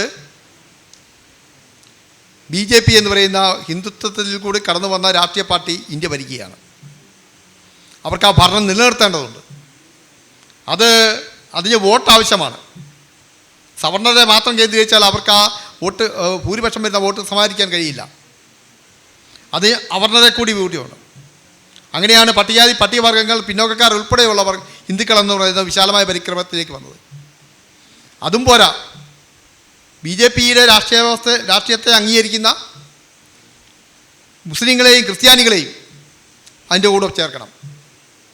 അപ്പോൾ മാത്രമേ ഈ ഭരണം ഒരു തുടർ ഭരണമാക്കി മാറ്റാൻ കഴിയുള്ളൂ. ഇപ്പോൾ തന്നെ വഖഫുമായി ബന്ധപ്പെട്ട പുതിയ രാഷ്ട്രീയ സാഹചര്യത്തിൽ ക്രൈസ്തവരായിട്ടുള്ള നിരവധി പേർ BJPക്ക് അനുകൂലമായിട്ടുണ്ട്. അതുപോലെ തന്നെ മുത്തലാഖ് നിരോധന ബില്ല് പോലെയുള്ള പുതിയ ബില്ലുകൾ കൊണ്ടുവന്നപ്പോൾ മുസ്ലിം സമൂഹത്തിൽ തന്നെ ഒരു പുരോഗമന ഭാഗം BJPക്ക് അനുകൂലമായി തീർന്നിട്ടുണ്ട്. അപ്പോൾ ആദ്യകാലത്ത് ഉണ്ടായിരുന്ന ചാതുർവർണ്ണയത്തിൽ നിന്നും ആധുനിക കാലത്തെ ഹിന്ദുത്വത്തിലേക്ക് വരുമ്പോൾ അവരുടെ അവരുടെ ആശയത്തിൻ്റെ പരിധി വികസിപ്പിച്ചുകൊണ്ടിരിക്കുകയാണ്. ഇപ്പോൾ ഹിന്ദുത്വ മുഹമ്മദിൻ്റെ ആശയം പറയുമ്പോൾ ഹിന്ദുത്വത്തിൽ അവരെ അനുകൂലിക്കുന്ന മുസ്ലിങ്ങളും ക്രിസ്ത്യാനികളും കൂടി ഉൾപ്പെടുന്ന വിശാലമായൊരു ഹിന്ദുത്വത്തെക്കുറിച്ചാണ് പറയുന്നത്. എന്തായാലും ഹിന്ദുവിൻ്റെ രാഷ്ട്രീയ നേട്ടം ശാശ്വതമാക്കാനുള്ള നീക്കങ്ങളിലേക്ക് ഈ വികാസം വീണ്ടും വീണ്ടും ഉണ്ടായിക്കൊണ്ടിരിക്കും എന്നുള്ള കാര്യത്തിൽ സംശയമില്ല. അതുപോലെ ഈ ഭാഷയുടെ കാര്യത്തിലും ഹിന്ദുവിൻ്റെ ഭാഷ, അങ്ങനെ ഒരു ഭാഷയുണ്ട്. സംസ്കൃതം എന്ന് പറഞ്ഞത് അവരുടെ ഭാഷയാണ്. അവർ മിക്കയിടത്തും കൈകാര്യം ചെയ്യുന്ന ആർക്കും മനസ്സിലാവാത്ത രീതിയിൽ ഈ അമ്പലങ്ങളിലൊക്കെ ഈ ചിദാനന്ദപുരിയെപ്പോലുള്ള കക്ഷികൾ സംസാരിക്കാറുണ്ട്. ഈ സംസ്കൃതമാണ് ആദ്യത്തെ ഭാഷ, അത് ഞങ്ങളുടെ ഭാഷയാണെന്ന്. അതിനെക്കുറിച്ച് ബിജു സാറിന്. Thank you. അത് പറയാൻ സമയം കിട്ടുമെന്ന് കരുതിയിരിക്കുകയായിരുന്നു. ഞാനിപ്പോൾ ഒരു പുതിയൊരു കോഴ്സ് ചെയ്യുന്നുണ്ട്, MSc യോഗ, അണ്ണാമല യൂണിവേഴ്സിറ്റിയിലാണ്. അവിടുത്തെ ഇപ്പോൾ സെമിസ്റ്റർ പാറ്റേണിൽ ആദ്യമായിട്ട് ഇന്ത്യയിൽ തുടങ്ങിയിട്ടുള്ള യോഗയുടെ ഒരു കോഴ്സാണത്. അപ്പോൾ അവിടെ പോയപ്പോൾ നമ്മൾക്ക് അറിയാവുന്ന യോഗയുടെ ആചാര്യനാരാ? പതഞ്ജലി.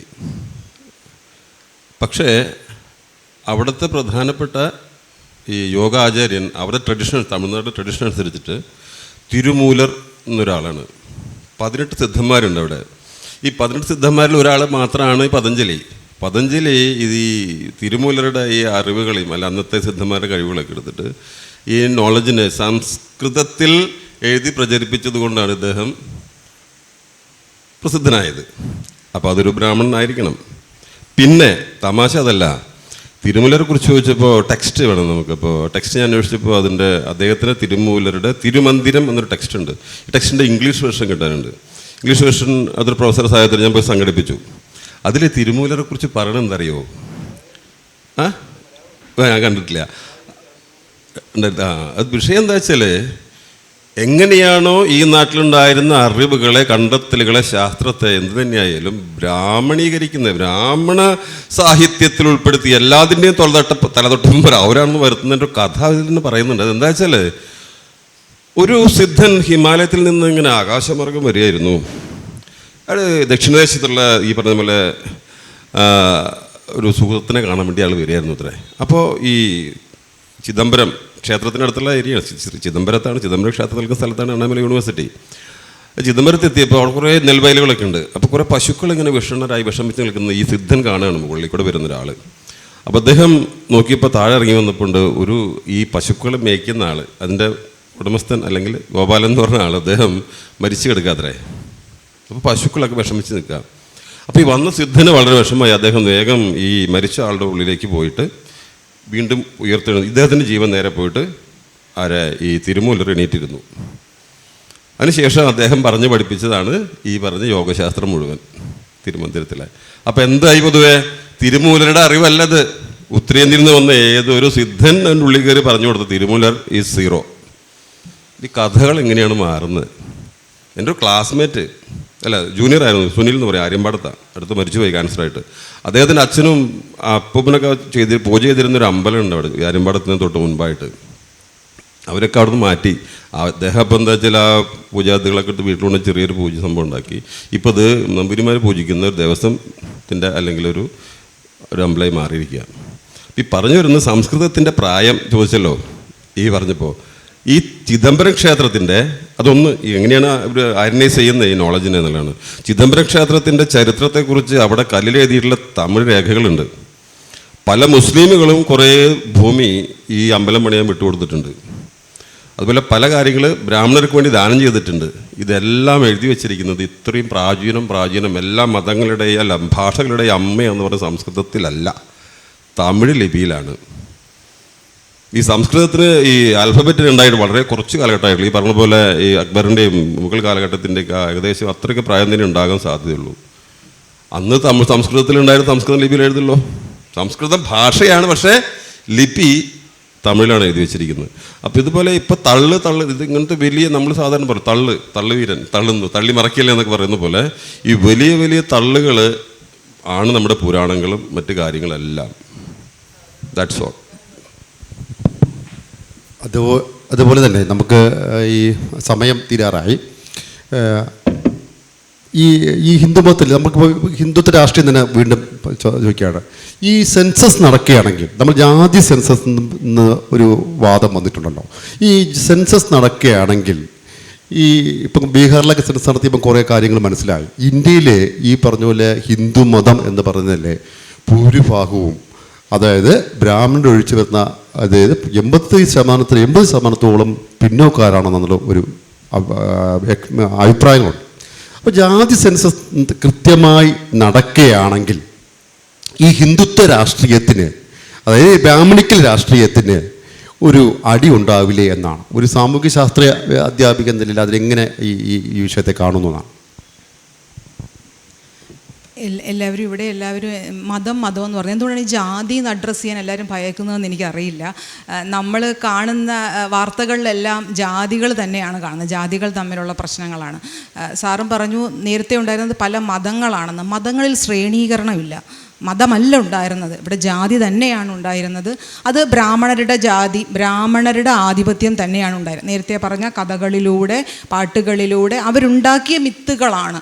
ആ മിത്തുകളിലൂടെ എല്ലാ അറിവിനെയും അവരുടേതാക്കി മാറ്റിയിട്ട് ബ്രാഹ്മണരുടെ ഒരു ആധിപത്യമാണ് പണ്ടും നടന്നത്, ഇപ്പോഴും നടക്കുന്നത്. ഇപ്പോഴും ഹിന്ദു എന്ന് പറയുമ്പം അതിനകത്ത് നിങ്ങൾ ആരെ ഉൾപ്പെടുത്തുന്നത്? ഇപ്പം വേദങ്ങളും ഉപനിഷത്തുകളും തുടങ്ങിയ കാലം മുതലേ ഹിന്ദുവിൻ്റേതാണെന്ന് പറയുന്നു. അങ്ങനെയാണെങ്കിൽ ആ സമയത്ത് ഈ അൺടച്ചബിൾസും ട്രൈബൽസും അവരൊന്നും, ആദിവാസികളൊന്നും ഹിന്ദുക്കളായിരുന്നില്ല. അപ്പം ആ സമയത്തെ ഹിന്ദു ഉണ്ടായിരുന്നെങ്കിൽ പിന്നെ ഇവരാരായിരുന്നു? അപ്പം ഇപ്പം ഇവരെയും കൂടി നിങ്ങൾ ഹിന്ദുവായിട്ട് ഉൾപ്പെടുത്തുമ്പോൾ അപ്പോൾ യഥാർത്ഥത്തിൽ ഹിന്ദു ആരാണ്? അപ്പോൾ അത് തന്നെയാണ് നമ്മളിവിടെ ഒരു റിലീജിയൻ എന്നൊരു കൺസെപ്റ്റ് ഇല്ല യഥാർത്ഥത്തിൽ ഹിന്ദുവിനകത്ത്. ഇവിടെ കാസ്റ്റ് കൺസെപ്റ്റ് മാത്രമേ ഉള്ളൂ. ജാതികളുടെ ഒരു കൂട്ടമാണ്, ജാതികളുടെ ആധിപത്യമാണ്, ബ്രാഹ്മണ ആധിപത്യം തന്നെയാണ്. അതുകൊണ്ടാണ് നിങ്ങൾക്ക് ഹിന്ദുവിൽ വിശ്വസിക്കാം, പക്ഷേ നിങ്ങൾക്കൊരിക്കലും അത് പ്രാക്ടീസ് ചെയ്യാൻ പറ്റത്തില്ല. അതുകൊണ്ടാണ് സംസ്കൃതം പഠിച്ചിട്ടും അദ്ദേഹത്തിന് അവിടെ കയറിയിരുന്ന് പൂജിക്കാൻ പറ്റാത്തത്, കഴകം പഠിച്ചിട്ടും അമ്പലത്തിനകത്ത് അദ്ദേഹത്തിന് അത് ചെയ്യാൻ പറ്റാത്തത്. അപ്പം അതുകൊണ്ട് ഇവിടെ ഹിന്ദു മതമല്ല, ജാതികളുടെ ഒരു കൂട്ടമാണ്, അത് ശ്രേണീകൃതമാണ്, അത് ബ്രാഹ്മണരാണ് അതിൻ്റെ തലപ്പത്ത്, അതിൻ്റെ ആധിപത്യം തന്നെയാണ്. അവരുടെ ആധിപത്യം കൂട്ടാൻ വേണ്ടിയിട്ട് തന്നെ, അല്ലെങ്കിൽ ആധിപത്യം നിലനിർത്താൻ വേണ്ടി തന്നെ രാഷ്ട്രീയമായി നിർമ്മിച്ചിരിക്കുന്ന ഒരു സ്വത്വം തന്നെയാണ് ഹിന്ദു എന്നുള്ളത്. അതുകൊണ്ട് തന്നെയാണ് അവർ ജാതി സെൻസസിനെ ഭയക്കുന്നതും. എടുക്കുമ്പോൾ ജാതി സെൻസസ് വന്നു കഴിഞ്ഞാൽ തീർച്ചയായിട്ടും ബ്രാഹ്മണരെന്ന് പറയുന്നത് ന്യൂനപക്ഷം തന്നെയായിരിക്കും. അപ്പോൾ അവർ തന്നെയാണ് അധികാരത്തിൽ ഇരിക്കുന്നത് എന്നുള്ളത് തീർച്ചയായിട്ടും വെളിവാകും. അത് തന്നെയാണ് ആ ജാതി സെൻസിൻ്റെ ഭയത്തിനെ കാണിക്കുന്നത്. എന്നാലും ജാതി സെൻസ് വന്നു കഴിഞ്ഞാൽ മാത്രമേ നമ്മളുടെ ഹിന്ദു മതം എന്നുള്ളത് ഒരു പൊള്ളയാണെന്ന് എല്ലാവർക്കും തിരിച്ചറിയാൻ പറ്റുകയുള്ളൂ തോന്നുന്നു. നമ്മുടെ സമയം കഴിഞ്ഞിരിക്കുകയാണ്. ഓഡിയൻസിൽ നിന്ന് വേണമെങ്കിൽ വ്യക്തികളോട് ചോദ്യങ്ങൾ ചോദിക്കാം. എൻ്റെ പേര് ജയപ്രകാശ് ഒളരി. ഞാൻ ചെറുതായിട്ട് എഴുതുന്ന ആളാണ്. ഹിന്ദു എന്നുള്ള വാക്ക് അൽബുറാനി എന്ന് പറയുന്ന സുഫി വര്യനാണെന്ന് പറഞ്ഞെന്നാണ് എൻ്റെ ഒരു ചെറിയൊരു അറിവ്. സുഫി വര്യനായിട്ടുള്ള ഇന്ത്യൻ സിവിൽ വാർ, ഇന്ത്യയുടെ ഈ നദി തടത്തുകൂടെ പോകുമ്പോൾ അങ്ങനെ പറഞ്ഞു എന്നാണ് എൻ്റെ ഒരു അറിവ്. പിന്നെ നമ്മളെങ്ങനെയാണ് ഹിന്ദു ആവുക? നമ്മളെ കണ്ടാൽ കുളിക്കുന്നവരാണ് അവർ, നമ്മളെ കണ്ടാൽ കുളിക്കണം അവർക്ക്. പിന്നെ എങ്ങനെയാണ് നമ്മൾ ഹിന്ദു ആവുക? 2 ക്വസ്റ്റ്യൻ.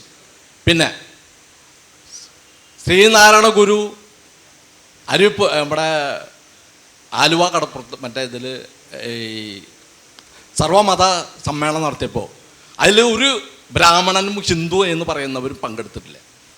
പിന്നെ എങ്ങനെയാണ് നമ്മൾ ഹിന്ദു ആവാൻ? പക്ഷേ ഇന്നും ഈ ക്ഷേത്രങ്ങൾ, നമ്മുടെ ഇവിടെയുള്ള ക്ഷേത്രങ്ങൾ, ഇതൊക്കെ ഹിന്ദു ക്ഷേത്രങ്ങളാണോ? ഹിന്ദു എന്ന് പറയുന്ന ബ്രാഹ്മണ ക്ഷേത്രങ്ങളാണോ? ഇതൊക്കെ ജൈന ക്ഷേത്രങ്ങൾ, ബുദ്ധമത ക്ഷേത്രങ്ങളായിരുന്നു. ഈ വടക്കുന്നാഥൻ ക്ഷേത്രം വരെ ജൈന ക്ഷേത്രമായിരുന്നു.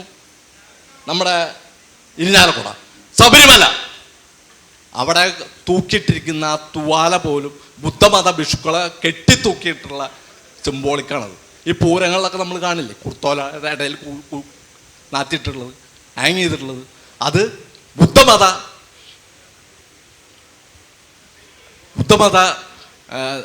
ഭിക്ഷുക്കളെ കെട്ടിത്തൂക്കിയിട്ടുള്ളതാണ്. അതുപോലെ കൊടുങ്ങല്ലൂരം തെറി പറഞ്ഞിട്ട് ഓടിച്ചിട്ട് പിന്നെ ഇങ്ങനെ നമ്മൾ ഹിന്ദു ആവും സുഹൃത്തെ. അതുകൊണ്ട് ഈ പൊള്ളയായ ചർച്ച എന്ന് പറയാം. നമ്മളൊക്കെ ഹിന്ദുക്കളാന്ന് പറഞ്ഞ് ധരിക്കുന്നത് വിഡ്ഢിത്തരമാണെന്ന് വിശ്വസിക്കും. നമ്മളെ കണ്ട കുളിക്കുന്നവരാണ്, മന്ത്രിക്ക് പോലും വിളക്ക് കൊടുക്കുന്നില്ല. അപ്പോൾ നമ്മൾ ചർച്ച ചെയ്യുന്നതിൽ ഈ ഹിന്ദുത്വം പുനഃസ്ഥാപിക്കുന്ന, ബ്രാഹ്മണിക്കൽ മതം സ്ഥാപിക്കുന്നതിന് നമ്മൾ ഈ ഇങ്ങനെയുള്ള ചർച്ച അതിൻ്റെ യഥാർത്ഥം പറയണമെന്നാണ് എനിക്ക് പറയാനുള്ളത്. അതുകൊണ്ട് ഇതിനുള്ള ഒരു മറുപടി കിട്ടിയാൽ കൊള്ളാം. രാമേന്ദ്ര സാറാണ് ഞാൻ പറയുന്നത്. പിന്നെ ഇവിടെ ഭാഷയെക്കുറിച്ചൊക്കെ പറഞ്ഞു. സാറേ സാറേ ഇതിൽ നമുക്ക് ഈ പറഞ്ഞതുപോലെ എല്ലാവരും നമ്മൾ വിശ്വസിക്കുന്നത് മാത്രമാണ് ശരി, ബാക്കിയുള്ളതെല്ലാം തെറ്റ് എന്നാണ് ഓരോ മതവും വിശ്വസിക്കുന്നത്. മതമില്ലാത്ത ചിലരും അങ്ങനെ വിശ്വസിക്കുന്നു. ചിലർ പറയുന്നു ഞാൻ വിശ്വസിക്കുന്നത് മാത്രമാണ് ശരി, നിങ്ങളൊക്കെ മണ്ടന്മാരാണ്. അങ്ങനെയൊക്കെ വിശ്വസിക്കുന്ന കുറേ ആളുകൾ നമ്മുടെ ഇടയിലുണ്ട്. പക്ഷേ നമ്മളിവിടെയെല്ലാം നമ്മൾ യുക്തിബോധമാണ് ഉപയോഗിക്കേണ്ടത്. ഇപ്പോൾ ഒരു ഉദാഹരണം, ഇവിടെ സംസ്കൃതത്തിൻ്റെ കാര്യം നാഗേഷ് ചോദിച്ചു. ആ പേരിൽ കിടപ്പുണ്ട് സംസ്കരിച്ച ഭാഷയാണ് എന്ന് പറഞ്ഞാൽ പ്രാകൃത ഭാഷ, ജനം സംസാരിച്ചിരുന്ന ഭാഷ. പ്രാകൃതം എന്നുള്ള പദം ഉപയോഗിക്കാമോ ഇല്ലയെന്ന് എനിക്കറിയില്ല. പാലി, പൈശാചി, മഗധി, അർത്ഥമഗധി തുടങ്ങിയ പ്രാകൃത ഭാഷകൾ വടക്കേ ഇന്ത്യയിലെ സാധാരണക്കാർ സംസാരിച്ചിരുന്ന ഭാഷകളുടെ ഒരു സാഹിത്യ രൂപം എന്നുള്ള നിലയ്ക്ക് രൂപീകരിക്കപ്പെട്ട ഭാഷയാണ് സംസ്കൃതം. അതുപോലെയാണ് കേരളത്തിൽ മണിപ്രവാളം ഉണ്ടായത്. നമ്മൾ സാഹിത്യ ഭാഷ, ഞാനിപ്പോൾ നിങ്ങളോട് സംസാരിക്കുന്ന ഭാഷയിലായിരിക്കില്ല ഞാൻ വീട്ടിൽ ചെന്ന് എൻ്റെ ഭാര്യയോട് സംസാരിക്കുക. ആ ഭാഷയിലായിരിക്കില്ല എനിക്കൊരു കാമുക ഉണ്ടെങ്കിൽ ആ കാമുകയോട് സംസാരിക്കുക. അപ്പോൾ ഓരോ തവണയും നമ്മൾ കൃത്രിമമായ ഭാഷ സൃഷ്ടിച്ചുപയോഗിക്കുന്നു. പക്ഷേ നമുക്കൊരു മാനക ഭാഷയുണ്ട്. ആ മാനക ഭാഷ ബ്രാഹ്മണൻ്റെ ഭാഷയായി മാറ്റിയെടുത്ത് സംസ്കൃതത്തെ. ആ സംസ്കൃതത്തെ ദേവഭാഷയെ അവർ പ്രഖ്യാപിച്ചു. ദേവൻ അറിയാവുന്ന ഏക ഭാഷ സംസ്കൃതമാണെന്ന് നമ്മളെ ബോധ്യപ്പെടുത്തി. അങ്ങനെയാണത് വന്നത്. മറ്റൊന്ന്, ഈ ബുദ്ധമതത്തെയും ജൈനമതത്തെയും സംബന്ധിച്ച നമ്മളെപ്പോഴും ധരിക്കുന്നത് പോലെ ബുദ്ധമതം 2 സെക്റ്റുകൾ ഉണ്ടെന്നാണ് നമ്മൾ വിചാരിക്കുന്നത്. ഏതൊക്കെ? മഹായാനവും ഹീനയാനവും. പക്ഷേ നിങ്ങൾ മനസ്സിലാക്കണം, ഇന്ന് 19 സെക്റ്റുകൾ നിലവിലുണ്ട്. ലോകത്താകമാനം 19. അഹിംസയുടെ അപ്പോസ്തലനായി നമ്മൾ ബുദ്ധനെ പറയുന്നു, ഇല്ലേ? ഇന്ന് ലോകത്തുള്ള, അതായത് വിയറ്റ്നാം, കംബോഡിയ, നേപ്പാൾ തുടങ്ങിയ സ്ഥലങ്ങളിൽ ഏറ്റവും കൂടുതൽ ബുദ്ധമതക്കാരുള്ളവരെല്ലാം നല്ല ഭംഗിയായി തന്നെ മാംസം ഉപയോഗിക്കുന്നവരാ. പട്ടിയിറച്ചി തിന്നുന്ന ബുദ്ധമതക്കാർ വരെയുണ്ട്. അപ്പോൾ ഈ ഓരോ മതവും രൂപാന്തരപ്പെടുത്തിയത് ആ നാട്ടിൽ നിലവിലിരിക്കുന്ന പ്രാചീന ജനതയുടെ സംസ്കാരത്തിനനുസൃതമായി ബുദ്ധമതത്തിനെയും ജൈനമതത്തിനെയും അവരവരുടെ സൗകര്യം പോലെ മാറ്റിയെടുത്തു. ഇന്ത്യയിൽ മാത്രമല്ല ജൈനമതമുള്ളത്, ശ്രീലങ്കയിലും ജൈനമതമുണ്ട്. ശ്രീലങ്കയിലെ ജൈനമതത്തിന് വ്യത്യാസമുണ്ട്. ചാതുർവർണ്ണ്യ വ്യവസ്ഥ ആദ്യമായി അംഗീകരിച്ച ഹിന്ദു അല്ലാത്തൊരു മതമെന്ന് പറഞ്ഞാൽ ജൈനമതമാണ്. 1955 ജൂൺ 12 അഖിലേന്ത്യാ ജൈന പരിഷത്ത് ഒരു പ്രഖ്യാപനം നടത്തിയിട്ടുണ്ട്. പത്രത്തിൽ നിങ്ങൾക്കത് വായിക്കാൻ കിട്ടും. അല്ലെങ്കിൽ ഇതാ ഇവിടെ നമ്മുടെ കേരള സാഹിത്യ അക്കാദമി ഒരു പുസ്തക മേള നടക്കുന്നുണ്ട്. അവിടെ കേരളീയ സാഹിത്യം 2000 എന്ന് പറയുന്ന അതിൻ്റെ 4ാം വാല്യത്തിൽ നമ്മൾ 50 കൊല്ലത്തെ കൃത്യമായ വാർത്താ വിവരങ്ങൾ ശേഖരിച്ചു കൊടുത്തിട്ടുണ്ട്. അതിനകത്ത് 1955 ജൂൺ 3 അഖിലേന്ത്യാ ജൈന പരിഷത്ത് അവരുടെ ജൈന ക്ഷേത്രങ്ങൾ പട്ടികജാതിക്കാർക്കായി തുറന്നു കൊടുക്കാൻ തീരുമാനിച്ചത്. ഇന്ത്യക്ക് സ്വാതന്ത്ര്യം കിട്ടി 8 വർഷത്തിന് ശേഷം. അപ്പോൾ അതുകൊണ്ട് എല്ലാ മതങ്ങളും അത്യുന്നതമാണ് എന്ന് നമ്മൾ ധരിക്കരുത്. മതങ്ങൾക്കെല്ലാം, സിഖ് മതത്തിൽ അതിനകത്ത് ജാതി വ്യവസ്ഥ ഉണ്ട് എന്ന് പറഞ്ഞാൽ നിങ്ങൾ വിശ്വസിക്കുമോ? സിഖ് മതത്തിൽ ഉണ്ട്. താടി, മുടി, വള, വാള്, ഇത് 3ആണ് അവരുടെ ചിഹ്നം. ഇതിൽ വാള് ധരിക്കാൻ അധികാരമില്ലാത്തവർ ഇന്നും സിഖ് മതത്തിനകത്തുണ്ട്. അതുപോലെ തന്നെ ബുദ്ധമതത്തിനകത്ത് ഞാൻ പറഞ്ഞു, അഹിംസയുടെ അപ്പോസ്തലനായി നമ്മൾ ബുദ്ധനെ കാണുമ്പോൾ തന്നെ അതിനകത്ത് ഹിംസിച്ച് മാംസഭക്ഷണം മാത്രം കഴിക്കുന്ന ആളുകൾ ഇന്നും ജീവിച്ചിരിക്കുന്നുണ്ട് ഇന്ത്യയിൽ. അപ്പോൾ അതുകൊണ്ട് ഏതെങ്കിലും ഒരു മതം ഉത്തമമായിരുന്നു, അത് ഉന്നതമായിരുന്നു എന്ന് നമ്മൾ ധരിക്കേണ്ട. എല്ലാ മതങ്ങളും കാലങ്ങൾ കൊണ്ട് അപജയം നേരിട്ടിട്ടുണ്ട്. ആ അപജയത്തിൻ്റെ ഫലം നമ്മൾ ഇന്ന് നേരിട്ട് നമ്മൾ ഇറങ്ങി നാട് മുഴുവൻ കാണുകയും ആളുകളുമായി സംസാരിക്കുകയും ചെയ്യുമ്പോൾ നമുക്ക് ഏറെക്കുറെ മനസ്സിലാവും. എൻ്റെ അനുഭവത്തിൽ നിന്നാണ് ഞാൻ പറഞ്ഞത്. കംബോഡിയയിൽ പട്ടിയിറച്ചി വിതരണം ചെയ്യുന്ന ബുദ്ധമത കേന്ദ്രങ്ങളുണ്ട്. കാര്യം അവർ കഴിക്കുന്നതാണ്, അവരുടെ ജീവിത രീതി അതാണ്. അതൊരു കുറവായിട്ടോ കുറ്റമായിട്ടോ ഞാൻ കാണുന്നില്ല. പക്ഷേ അവർ ബുദ്ധമത വിശ്വാസികളാണ് എന്നുകൂടി നമ്മൾ ഓർക്കേണ്ടതുണ്ട്. നമുക്ക് ഈ പാനൽ ചർച്ച അവസാനിക്കാമെന്ന് തോന്നുന്നു. അതായത് നമ്മൾ ഈ പാനൽ ചർച്ച സംഘടിപ്പിച്ച് തന്നെ ഈ കാലഘട്ടത്തിൻ്റെ ഒരു പ്രാധാന്യം ഉള്ളത് കൊണ്ടാണ്. നമുക്ക് അറിയാമല്ലോ, ഹിന്ദുത്വ രാഷ്ട്രീയം അതിശക്തമായി കൊണ്ടിരിക്കുന്ന ഈ കാലഘട്ടത്തിൽ ഈ ഇന്ത്യ മൊത്തം ഹിന്ദുക്കളാണെന്നുള്ള വാദം, അത്രയും പഴക്കം എന്നുള്ള വാദം, ഇങ്ങനെ പല വാദങ്ങൾ വെച്ച് ഈ രാഷ്ട്രീയത്തെ ശക്തിപ്പെടുത്താൻ വേണ്ടി ശ്രമിക്കുന്നുണ്ട്. അപ്പോൾ അതിനെയാണ് നമ്മൾ ഹിന്ദുത്വ രാഷ്ട്രീയം വ്യത്യസ്ത ജാതി മതങ്ങളുള്ള ഒരു സമൂഹത്തിലെ, അതായത് അനേകം ആൾക്കാരുള്ള ഒരു സമൂഹത്തിലെ ഒരു പ്രത്യേക പ്രത്യയശാസ്ത്രത്തിൻ്റെ പേരിൽ രാഷ്ട്രീയപരമായി വിഘടിപ്പിച്ചുകൊണ്ട് അത് ശക്തമാക്കാൻ ശ്രമിച്ചാൽ അത് നാടിന് ദോഷമാണെന്നാണ് ഞങ്ങളുടെയൊക്കെ ഈ പ്രത്യേക ചെറിയ ഗ്രൂപ്പിൻ്റെയൊക്കെ വിലയിരുത്തൽ. അതുകൊണ്ടാണ് ഇത്തരം പാനൽ ചർച്ചകൾ അറിവാണ് ഒരു സമൂഹത്തിൽ മുന്നോട്ട് നയിക്കുന്നത്. അറിയുക, ചരിത്രം അറിയുക, ശാസ്ത്രം അറിയുക. അപ്പോൾ അറിവ് സമ്പാദനത്തിലൂടെ മാത്രമേ നമുക്ക് ഇത്തരം കാര്യങ്ങളെ നമുക്ക് മുന്നോട്ട് നയിക്കാൻ കഴിയുള്ളൂ. അതിനാണ് ഇത്തരം പാനൽ ചർച്ചകളും സംവാദങ്ങളും ചർച്ചകളും പ്രഭാഷണങ്ങളൊക്കെ സംഘടിപ്പിക്കുന്നത്. അപ്പോൾ ഈ പാനൽ ചർച്ചയിൽ പങ്കെടുത്ത ഈ പാനൽ പെട്ട ആൾക്കാർക്കും ഈ പാനൽ ചർച്ചയിൽ കേൾക്കാവുന്ന ഓഡിയൻസിനും എല്ലാവർക്കും നന്ദി രേഖപ്പെടുത്തിക്കൊണ്ട് ഇത് അവസാനിപ്പിക്കും.